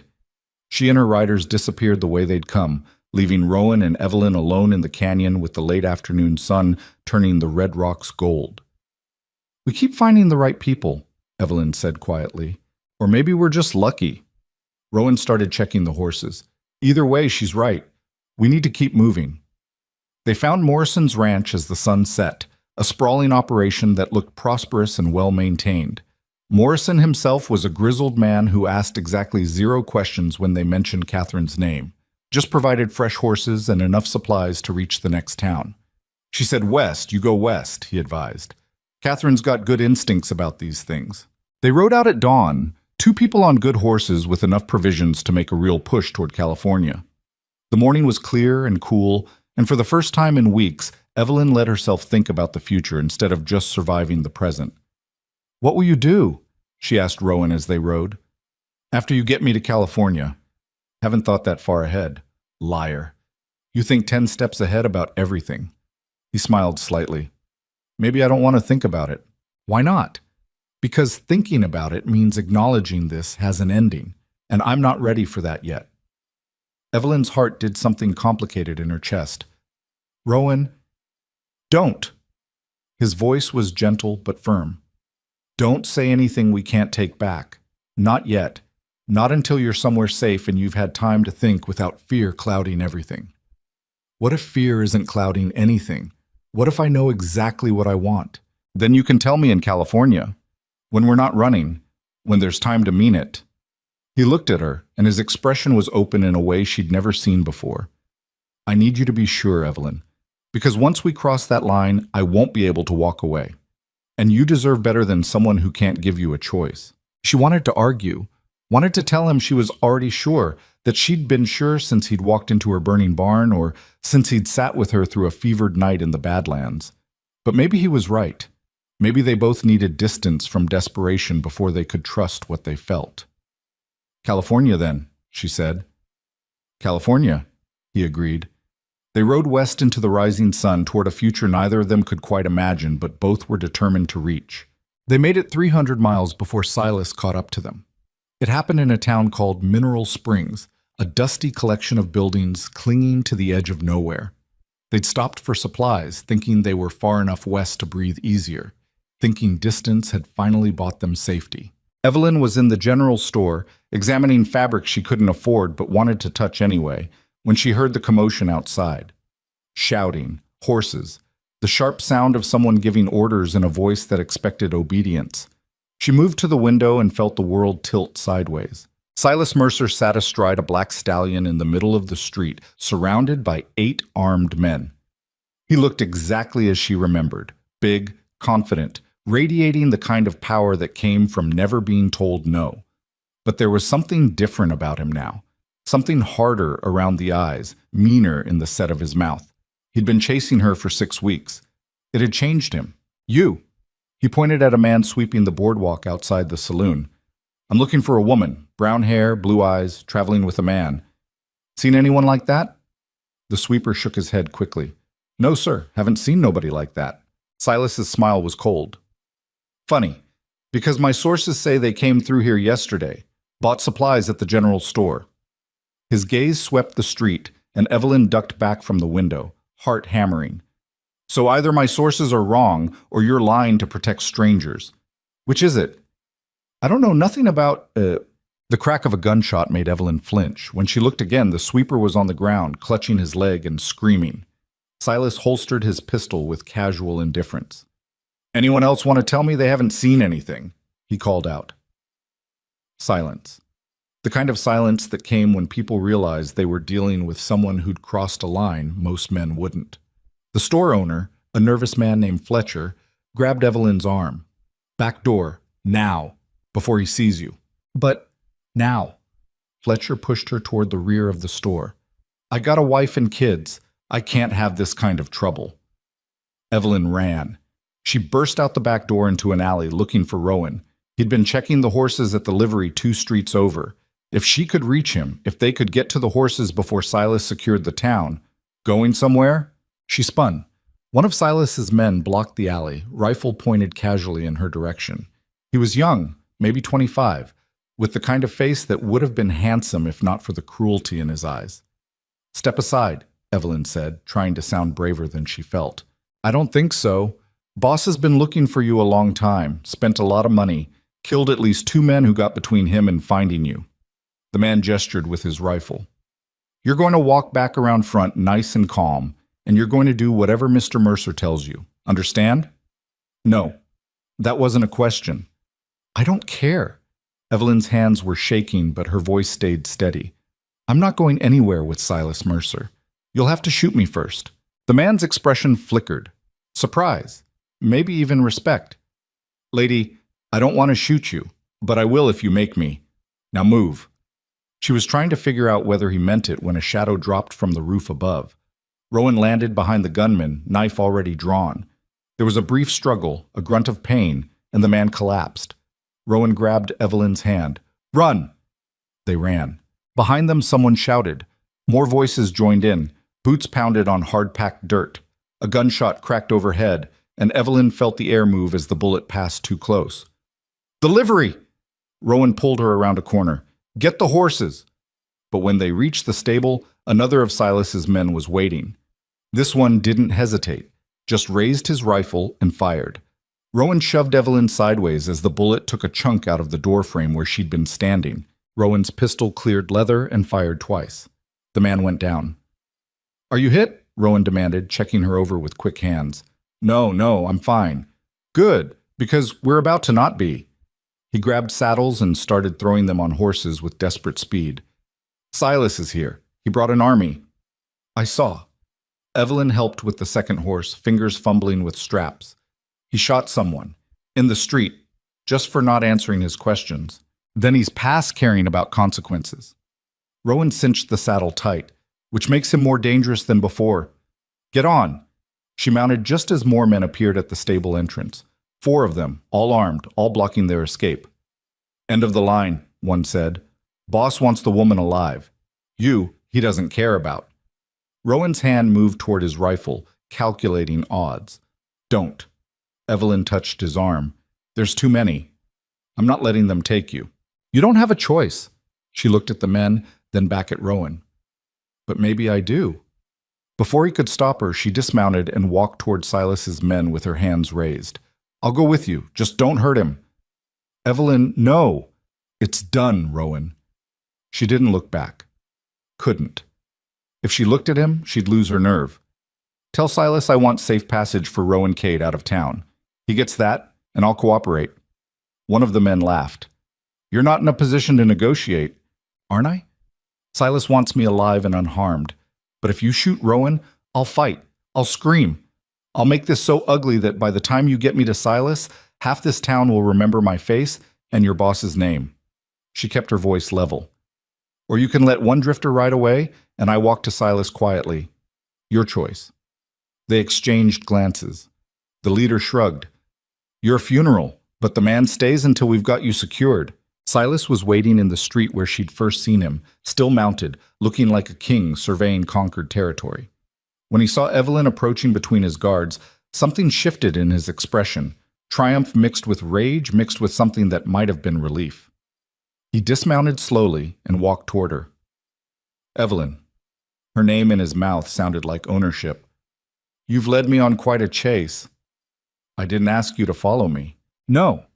You just stole from my family, destroyed property, and ran off with a criminal." He stepped closer and she forced herself not to retreat. "Did you really think I'd let that go?" "I didn't steal anything. Thomas left me that money. It was mine." "Thomas left you nothing. Everything he had came from me, which means everything you took belongs to me."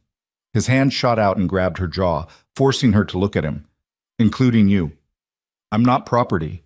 "You are until you marry me and become my wife. Then you'll be family. See how generous I'm being?" She tried to pull away, but his grip tightened. "Where's Rowan?" "The drifter, being dealt with." Silas's smile was cruel. I told my men to let him ride out. Didn't say anything about not shooting him once he was clear of town. Evelyn's stomach dropped. You promised. Shit. I promised nothing. You assumed.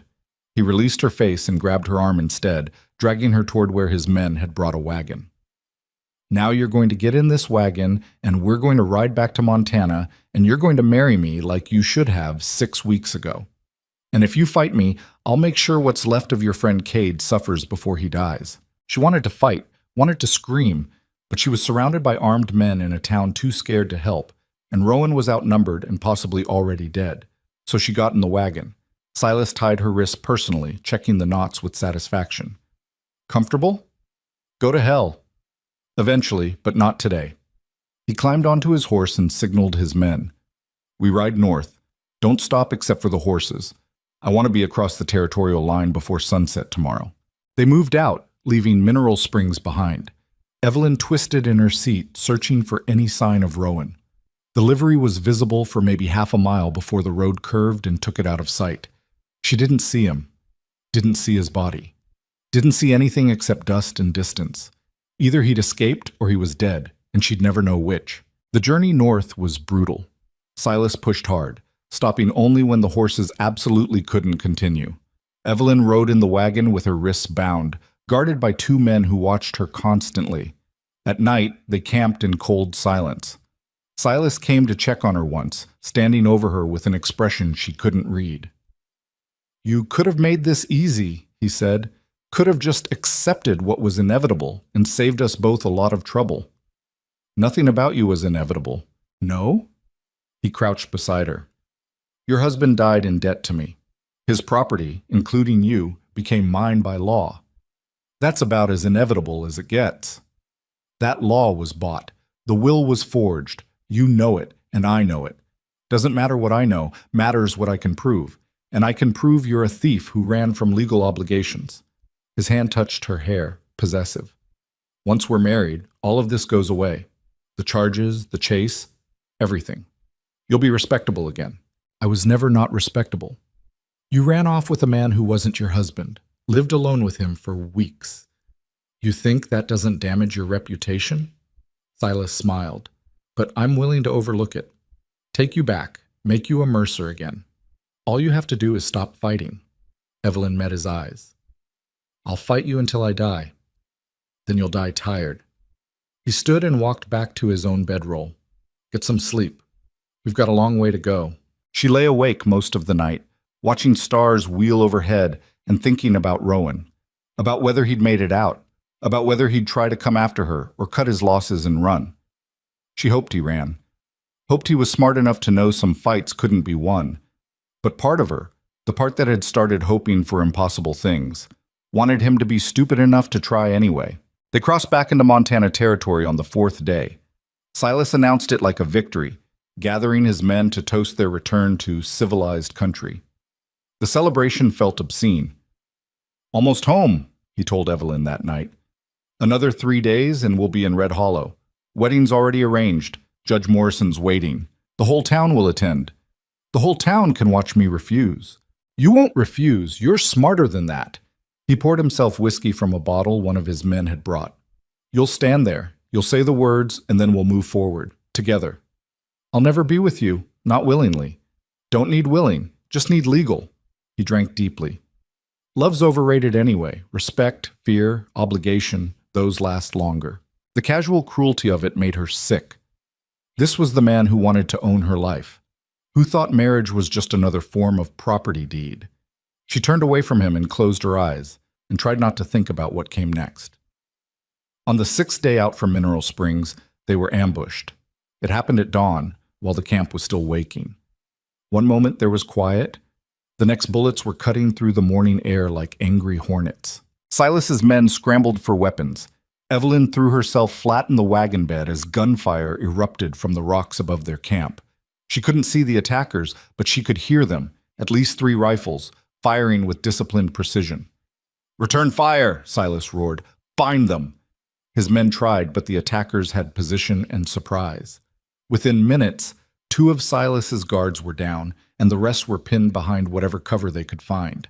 A voice called out from the rocks, rough, and familiar and impossible. "Let her go, Mercer! This is your only warning!" Rowan. Evelyn's heart stopped and restarted. He was alive. He'd followed them, and he'd brought help. Silas grabbed his rifle and fired blindly toward the voice. "You're outnumbered, Cade. Give up now, and I'll make it quick. You've got 6 men left, and they're all exposed. I've got 3 shooters in cover and all the time in the world." Another shot rang out, and one of Silas's men cried out, "Make this easy on yourself." "Never!" Silas looked around wildly, then his eyes landed on Evelyn. He moved fast, grabbing her from the wagon and dragging her up as a shield. "You want her? Come get her!" The shooting stopped. "Coward," Rowan's voice carried clearly. "Hiding behind a woman." "Practical man," Silas corrected. He pressed his pistol to Evelyn's temple. "Now you're going to walk out where I can see you, or I'm going to paint this camp with her brains." Silence from the rocks. Then Rowan appeared, walking down from his position with his hands raised, rifle slung across his back. He looked thinner than Evelyn remembered, worn down by hard travel and harder choices, but his eyes were clear and absolutely furious. "Let her go," he said quietly. "Put down your weapons first, all of them." Rowan complied, unbuckling his gun belt and setting it on the ground. "Done. Now release her." "Not quite done," Silas gestured to his remaining men. "Secure him and find the others." They grabbed Rowan, binding his hands while 2 others climbed into the rocks searching for his companions. They came back empty-handed. "Nobody up there, boss, just spent shells." Silas's eyes narrowed. "He was bluffing. There's no one else." "Actually," a woman's voice called out, "there's me." Catherine Reeves stepped into view from behind a different set of rocks, rifle aimed at Silas's head. "And me," said another voice, McCready, the old trader, appearing from yet another position. "And me," came a third voice that Evelyn didn't recognize. Silas looked around at the new arrivals, calculating quickly. "This doesn't concern you, lady. It concerns me when Montana trash brings violence into Colorado territory." Catherine's rifle didn't waver. "And when they cross back in, I take it personal. We're in Montana. By about 50 feet. I'm willing to cross the line for a good cause." She smiled, cold and dangerous.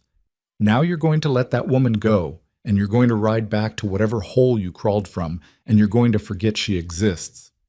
There's a legal warrant. Don't care about your warrant. Don't care about your property claims. Only thing I care about is making sure you learn that some people can't be owned." Catherine took a step forward. "Last chance. Let her go, or I drop you where you stand and sort out the legalities later." Silas's pistol pressed harder against Evelyn's temple. "You won't risk her." "Won't I?" Catherine's expression didn't change. "I've made harder choices. Buried the consequences too. You really want to test me?" For a long moment, nobody moved. The morning sun climbed higher, throwing everything into sharp relief. Evelyn could feel Silas's pulse racing where he held her, could smell his sweat and rage. Then his grip loosened.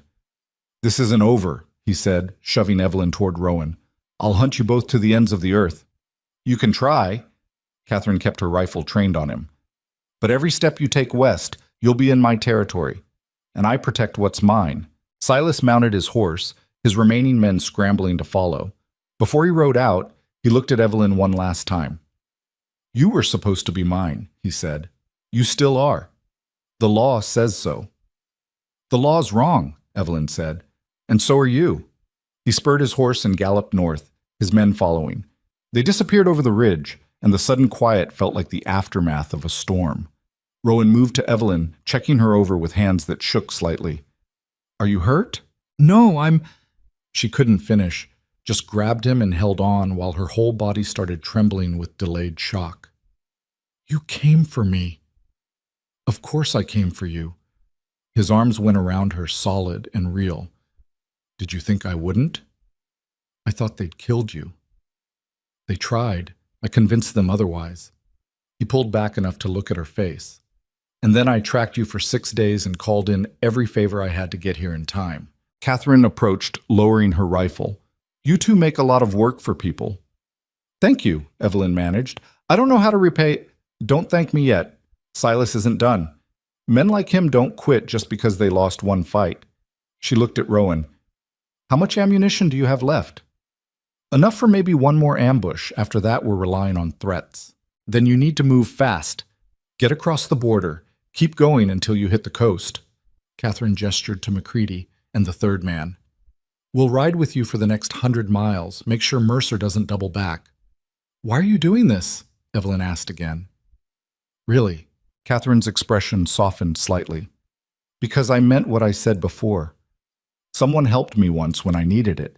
And because watching powerful men lose is one of life's great pleasures. She mounted her horse. Now stop asking questions and start riding. They rode hard for 3 days, Catherine and her people providing rear guard, while Rowan and Evelyn pushed west. At night, they camped together, and Catherine told stories about building her ranch from nothing, about fighting off claim jumpers and corrupt officials, and men who thought a woman had no right to own land. You remind me of myself, she told Evelyn one night. Same stubbornness, same refusal to accept what everyone says is inevitable. How did you make it work? Evelyn asked. Building something from nothing. Started small, saved every penny, made allies where I could and enemies when I had to, learned to fight, learned to negotiate, learned when to do which. Catherine poured coffee. Most important thing I learned was that you can't build anything if you're looking over your shoulder constantly. At some point, you have to stop running and start planting roots. Even if people are still chasing you, especially then. Because the only way to win is to build something they can't tear down. Something with foundations too deep to dig up. She looked at Rowan. You planning to stick with her? That's not my decision to make. It's both your decisions. Catherine's gaze moved between them. But running together and building together are different things. You two figured out which one you're doing? Neither of them answered.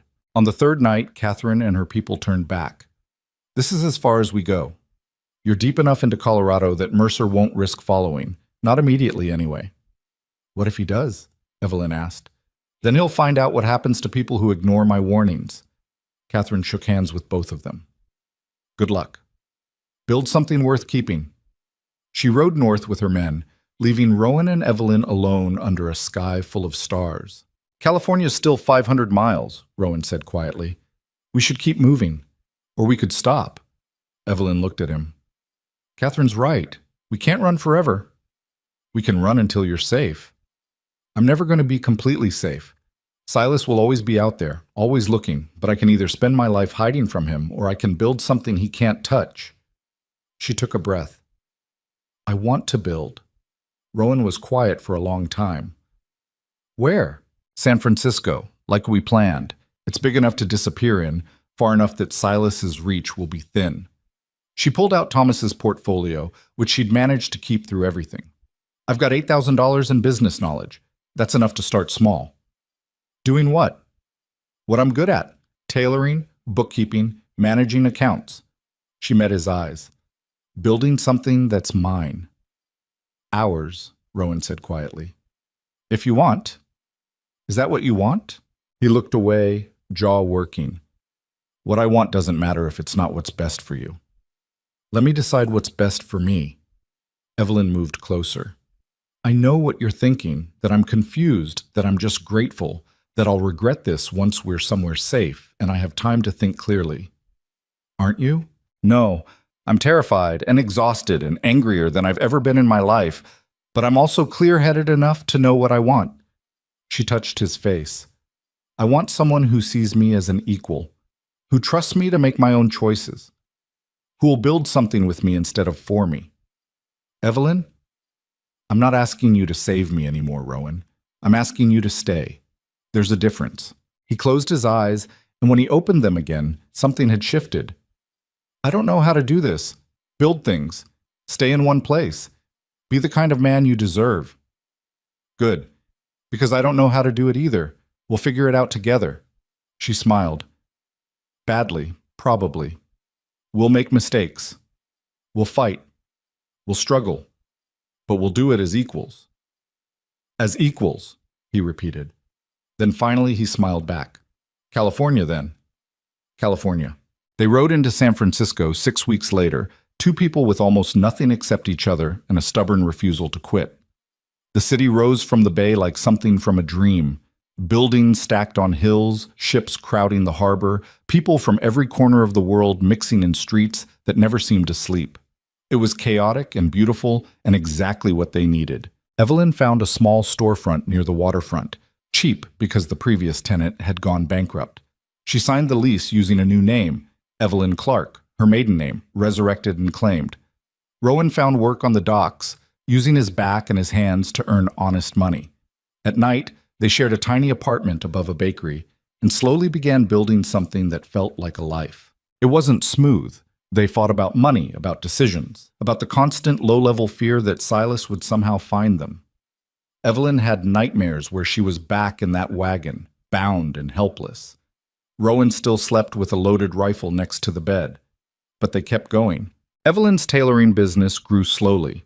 She took in mending at first, then started making simple dresses. Her reputation for fair prices and good work spread. Within 6 months, she had enough customers to hire help.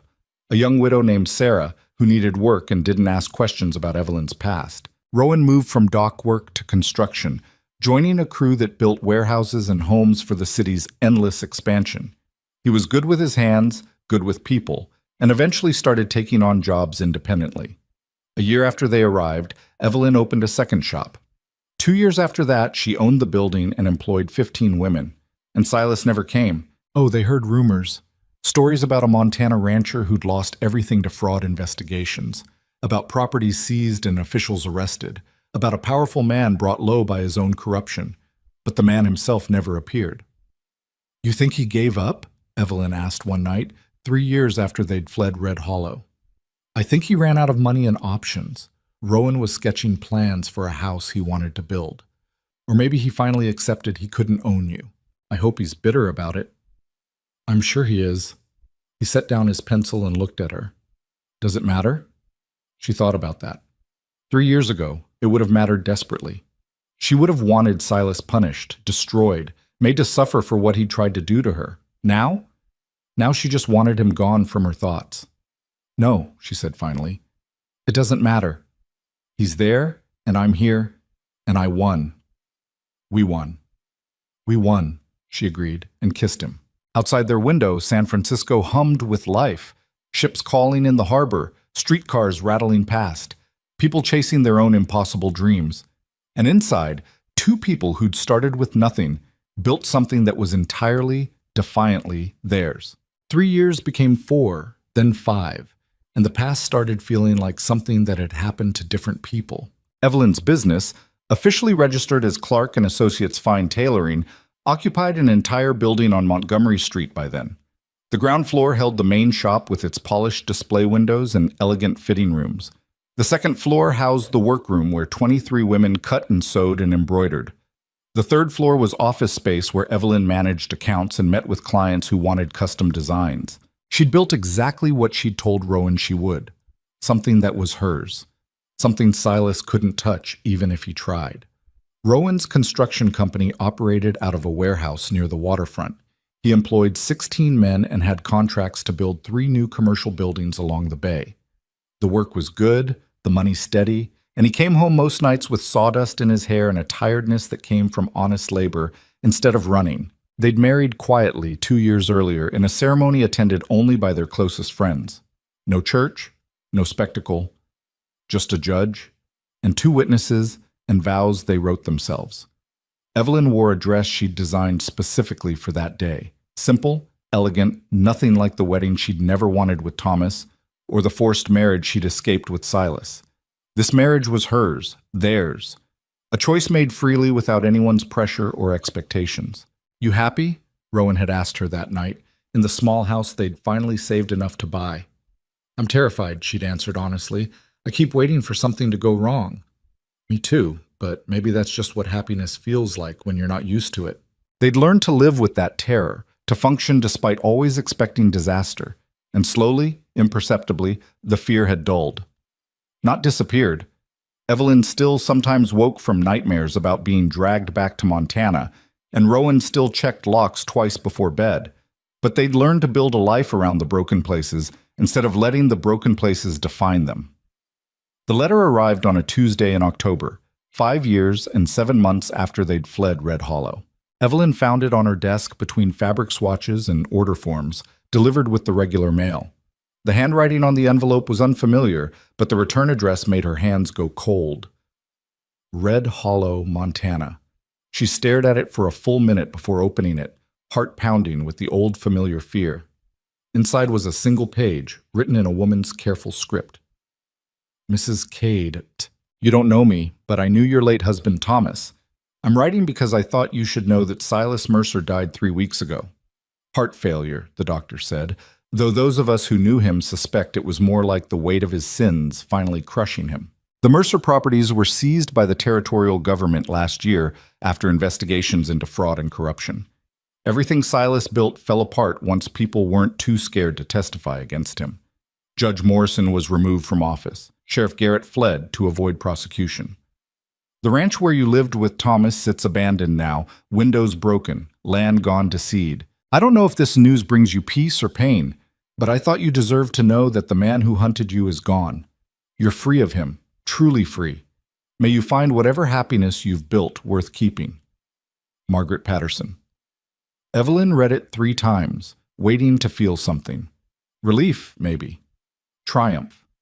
Some sense of closure. Instead, she felt nothing, just a distant recognition that a chapter had closed, followed by the realization that she'd already moved past it. Silas was dead.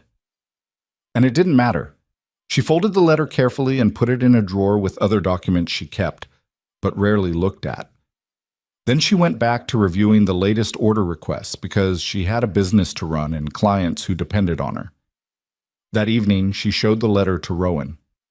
He read it silently, standing in their kitchen while dinner cooked on the stove. When he finished, he set it down and looked at her. "How do you feel?" he asked. "I don't know. I thought I'd feel more." She stirred the pot, watching vegetables bubble. "Is that wrong? Should I be celebrating?" "There's no should. You feel what you feel. I spent so long being afraid of him, running from him, building defenses against him coming back." She set down the spoon. "And now he's just gone.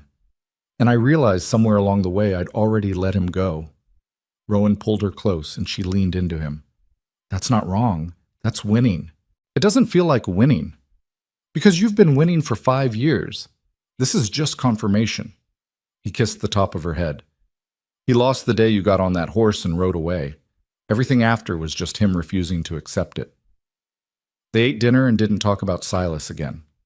What was there to say? A bitter man had died bitter. The world moved on. But the letter stirred something in Evelyn, a restlessness she couldn't quite name. A week later, she made a decision. "I want to expand," she told Sarah during their weekly planning meeting. "Not just more shops, something different." Sarah looked up from the ledger she'd been reviewing. Over 5 years, she'd gone from quiet widow taking in mending to Evelyn's business partner, co-owner of 30% of the company. Different how? A training program.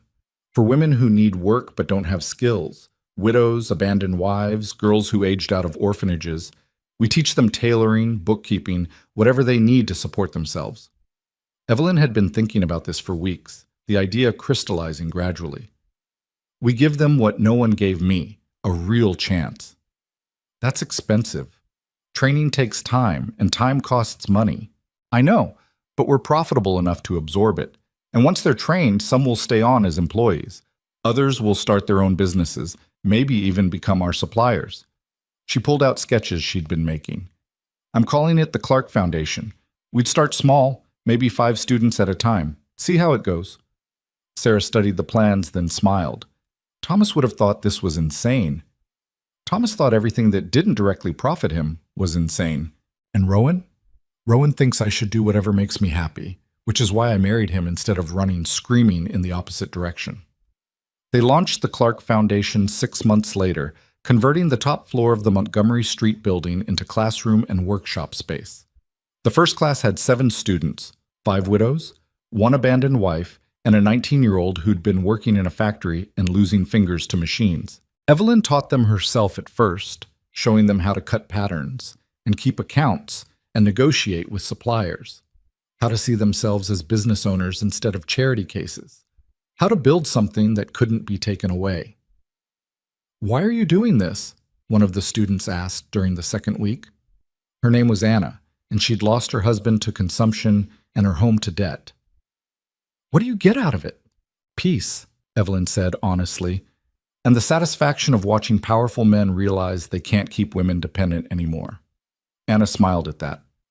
I like that reason. The program grew. By the second year, they had 20 students and had placed 15 graduates in jobs or helped them start small businesses. By the third year, they'd opened a second location and were training 40 women at a time. Other business owners started noticing. Some approached Evelyn about creating similar programs. Others hired her graduates, recognizing quality work and reliable employees. You're changing things, Catherine Reeves wrote in a letter. She and Evelyn had kept up correspondence over the years, trading news and advice, making it harder for men like Silas to trap women with no options. That's the real victory, not his death, but the fact that you're preventing others like him from succeeding. Evelyn hung that letter in her office, next to her business license and the first dollar she'd earned in San Francisco. She was 34 years old now. Gray was starting to thread through her hair, and lines were forming around her eyes from squinting at ledgers. She'd gained weight from no longer running constantly, and her hands bore calluses from work and scars from accidents. She looked nothing like the terrified widow who'd fled Montana. She looked like someone who'd survived. You ever think about going back? Rowan asked one night. They were in bed, the window open to let in ocean air. To Montana, just to see it. Why would I want to see it? Closure, maybe. Proof that it can't hurt you anymore. Evelyn considered that. I don't need proof. I already know it can't hurt me. Going back would just be giving it attention it doesn't deserve. She rolled over to face him. Do you want to go back? No. But I wonder sometimes if running from places gives them more power than they deserve. Like we're admitting they won. They didn't win. We left because staying would have destroyed us. Now we're here, and we're happy, and they're there still being miserable. That's not them winning. That's us choosing better. He was quiet for a while. You're right. I just think about Sam sometimes, about how he died trying to fix a broken system, and I ran instead of fighting. You didn't run. You survived. There's a difference. She touched his face. Sam fought the system, and it killed him. You chose to build something outside the system, and it gave you life. Neither choice is wrong. Feels wrong sometimes. I know, but feeling guilty for surviving is just another way of letting them win. She kissed him. We're allowed to be happy, Rowan, even though other people suffered, even though we couldn't save everyone. We're still allowed this. He pulled her closer. When did you get so wise? I'm not wise. I'm just tired of feeling guilty for not dying when someone thought I should. They fell asleep tangled together, and Evelyn didn't dream of Montana at all. The trouble came from an unexpected direction. A lawyer appeared at Evelyn's office on a Wednesday morning, well-dressed and carrying a leather portfolio that screamed expensive legal problems. Mrs. Cade? He extended a hand. My name is Harrison Webb. I represent the Mercer estate. Evelyn's blood went cold, but she kept her expression neutral. The Mercer estate no longer exists. Silas died and his properties were seized. Most of them, yes. But there was one property that fell through the cracks. A small parcel purchased under your late husband's name, Thomas Mercer. You were listed as co-owner. He opened his portfolio. The territorial government just discovered it during final audits. As Thomas's widow and co-owner, you're entitled to claim it or disclaim it. But either way, they need your signature. He showed her the documents. The property was the ranch. Her ranch.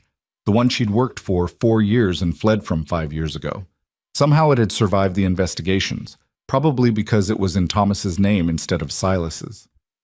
What happens if I claim it? She asked. It becomes yours. You can sell it, manage it remotely, or return and operate it yourself. The land is good from what I understand, just needs investment. And if I disclaim it, it reverts to the territorial government and will be auctioned. Proceeds would go to settling remaining Mercer debts. Webb studied her. Though I should mention, the property is worth approximately $30,000 at current market value. That's not money to walk away from lightly. $30,000. Enough to expand the foundation dramatically. Enough to help hundreds of women instead of dozens. I need to think about it, Evelyn said. Of course, I'll be in San Francisco for 2 weeks. You can find me at the Palace Hotel. He stood to leave, then paused. For what it's worth, Mrs. Cade, I've read the case files. I know what Silas tried to do to you. If it were my decision, I'd say you've earned that property 10 times over, but the law doesn't care about earned, only about legal.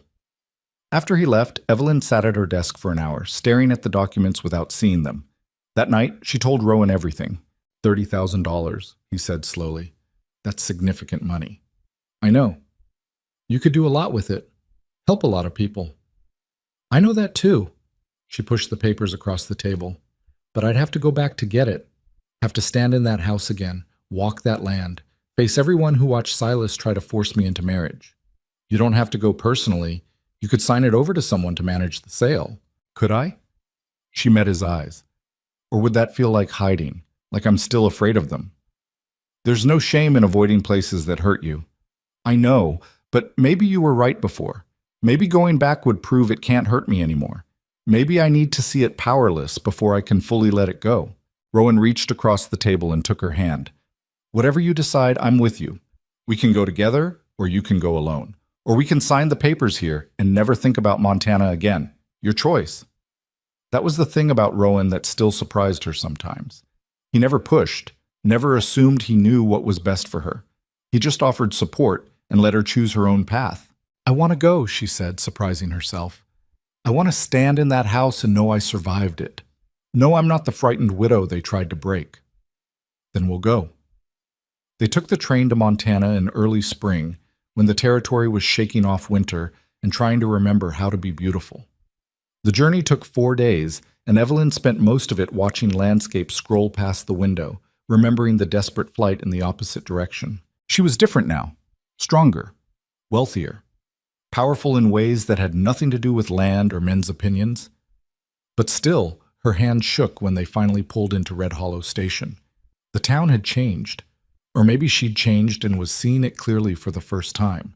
It looked smaller, shabbier, like prosperity had packed up and moved elsewhere. The hotel where Silas used to hold court was under new management. The general store had different owners. People stared when they recognized her, but nobody approached. Nobody challenged them. Where's the ranch? Rowan asked the station manager while arranging for a wagon. Mercer Place?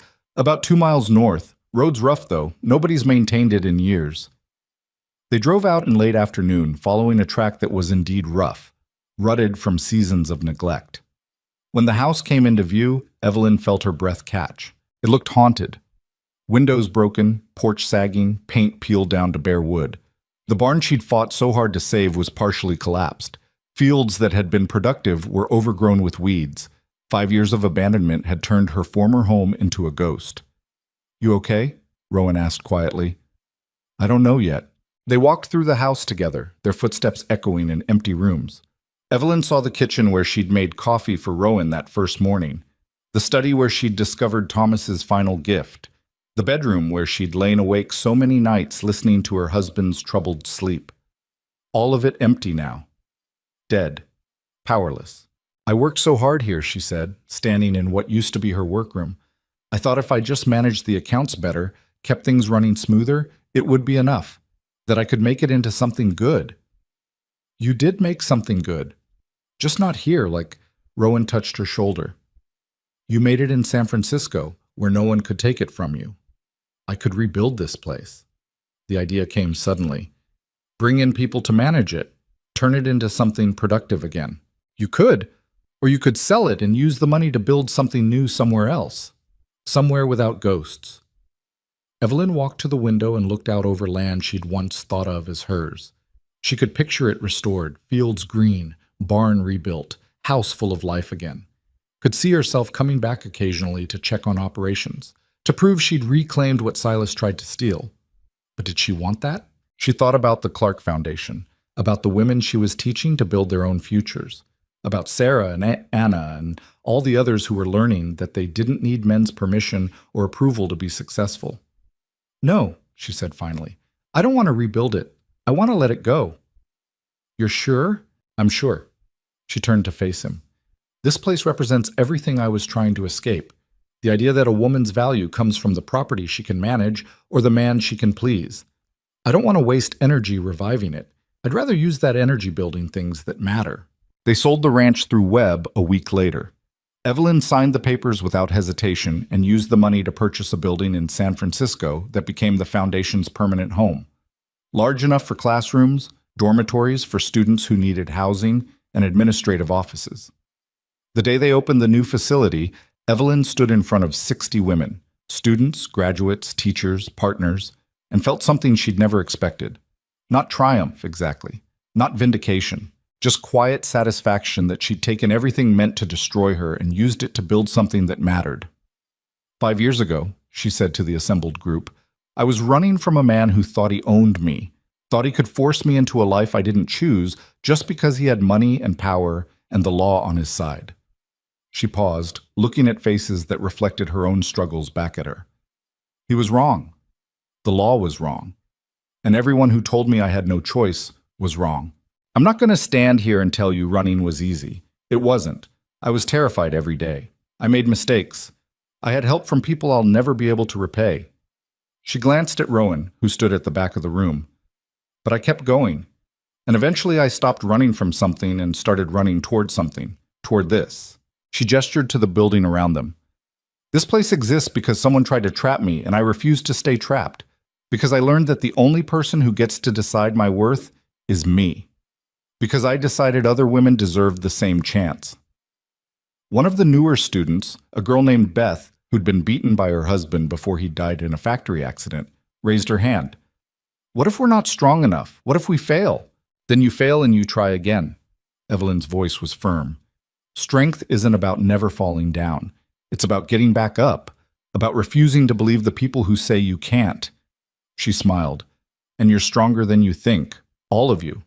You're here, aren't you? That alone proves you're survivors. The applause was modest but genuine. After the gathering ended, Evelyn found herself cornered by Margaret Patterson. You came, Evelyn said, surprised. Margaret had written occasionally over the years, but they'd never met in person. I wanted to see what you'd built. Margaret looked around the facility with obvious approval. It's impressive. Thank you for your letter. About Silas. I wasn't sure if I should send it. Didn't know if you'd want to know. I needed to know. Not for closure exactly, but just to confirm he was really gone. Evelyn studied the older woman. In your letter, you said you knew Thomas. I did. He used to come into the store sometimes, usually drunk, always sad. He'd talk about you. About how he didn't deserve you, how he'd trapped you in a life you didn't choose. Margaret's expression softened. He knew what his brother would try to do, knew he couldn't stop it. That letter he left you, he showed me a draft once, asked if I thought it would be enough. Enough for what? To make you leave. He was afraid you'd stay out of loyalty or duty, afraid Silas would convince you it was inevitable. Margaret touched Evelyn's arm. He loved you, in his broken way, wanted you free even if it meant admitting he'd failed you. Evelyn felt tears prick her eyes. I wish I'd understood that while he was alive. Would it have changed anything? No, probably not. She wiped her eyes. But it might have made those years easier if I'd known he saw me as a person instead of just a housekeeper. He saw you. Just couldn't figure out how to tell you while he was drowning in his own failures. They talked for another hour, filling in gaps from the past 5 years. Margaret told her about Red Hollow's slow decline, about how the town had fractured once Silas's corruption became public knowledge, about Judge Morrison's disgrace and Sheriff Garrett's flight. The town that protected him turned on him fast once they weren't scared anymore, Margaret said. That's how it goes with bullies. They're only powerful until people remember they have options. Evelyn thought about that long after Margaret left, about how fear could make people complicit in their own oppression, about how the same people who'd watched Silas try to force her into marriage had likely celebrated when his empire collapsed. Human nature, she supposed, neither as good nor as bad as anyone wanted to believe. Just complicated and self-interested and capable of changing when circumstances shifted. That night, lying beside Rowan in their home, Evelyn finally felt the last piece of the past settle into place. I forgive him, she said into the darkness. Silas? Thomas, for being weak, for not protecting me better, for leaving me that mess to escape from. She turned to face Rowan. He did his best with what he had. It wasn't enough, but it was something. And that something saved my life. You saved your own life. Maybe. But Thomas gave me tools I didn't know I needed. The money, the property deeds, the letter to you. He couldn't save himself, but he tried to save me. That counts for something. Rowan pulled her close. What about Silas? You forgive him too? No. He made choices Thomas never made. He chose cruelty, chose to hunt me across territories rather than accept losing. She was quiet for a moment. But I also don't hate him anymore. He's just a sad man who died angry because he couldn't own things he wanted. That's punishment enough. You're generous. I'm tired of carrying anger. It's heavy and it doesn't change anything. She kissed him. I'd rather spend my energy building things than destroying them, even in my head.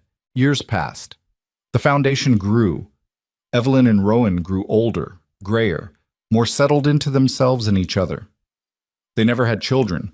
Both had decided early on that they'd had enough of raising things from broken foundations. But they had students, employees, friends who became family. They had a home that felt safe and work that mattered, and the quiet satisfaction of knowing they'd built exactly the life they'd chosen. Sometimes Evelyn would think about the girl she'd been at 26, standing at Thomas's graveside with no idea what was coming.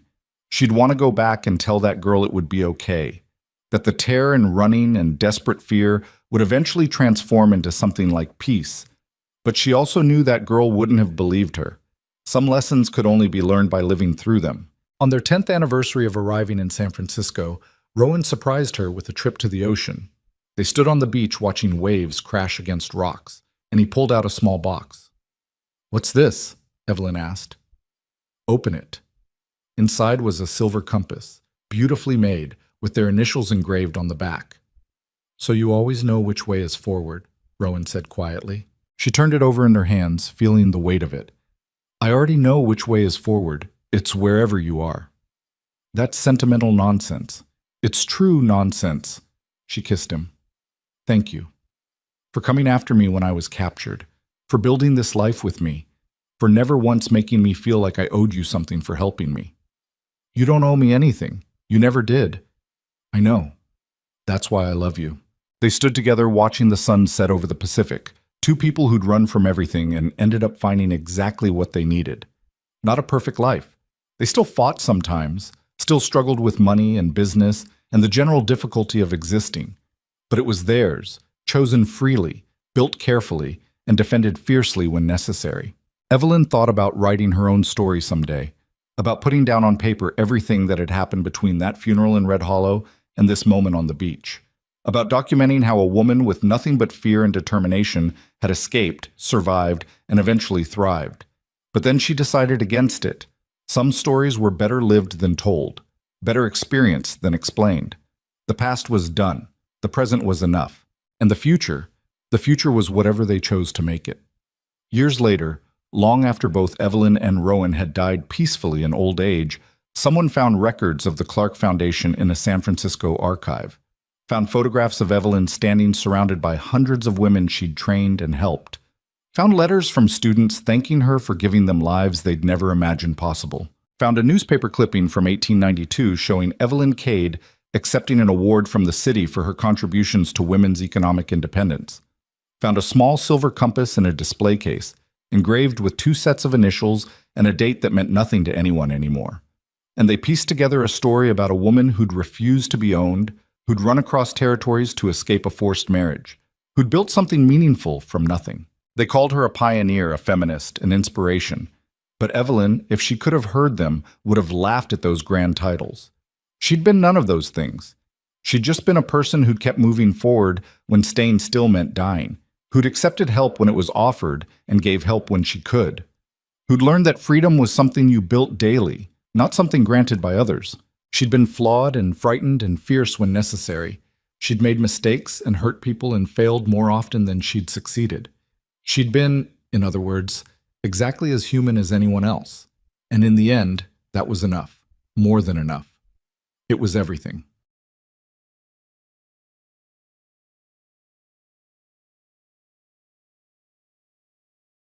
Here we had an awesome Asian market, but they got bought out by one of the big 2 chains. So now it's the same expensive crap with Asian writing.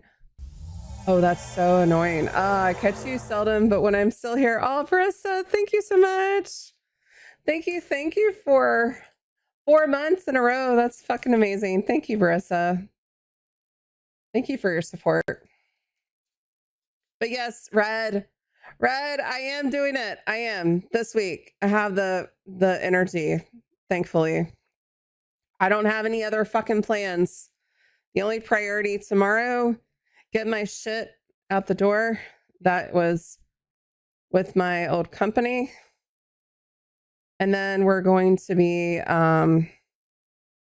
organizing the place to make room for the knitting machine and the industrial sewing machine. Pearl, knit, pearl, knit. Of course, now I have another cat here. Guinan, you've already been fed, baby girl. Go eat your food, honey. I fed her twice already. Her brother has not decided to come over, but if you ever want to check D&D streams every other Saturday, oh hell yeah, Kara. All right, I'll be sure to. Barissa, how's your night going, by the way? Hope you're doing well. Good to see you.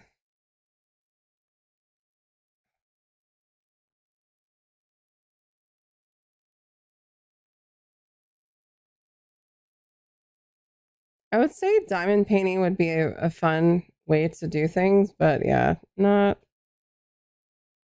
for me at this time, at least. Maybe maybe I could shield myself and make sure that the cats don't get into it. But knowing one of my kitties, she loves to just jump on my desk, as some of y'all have seen, and just oh shoot, of course this drops. Everything drops. Oh my goodness. Well, and of course this broke completely. Well, that's nice. All right, well, we'll just leave it like this for now. Oh, look. Oh, just in the nick of time, that print is done. Okay. Let me finish this part. I'm going to finish this row first, and then we'll pick it up off the print.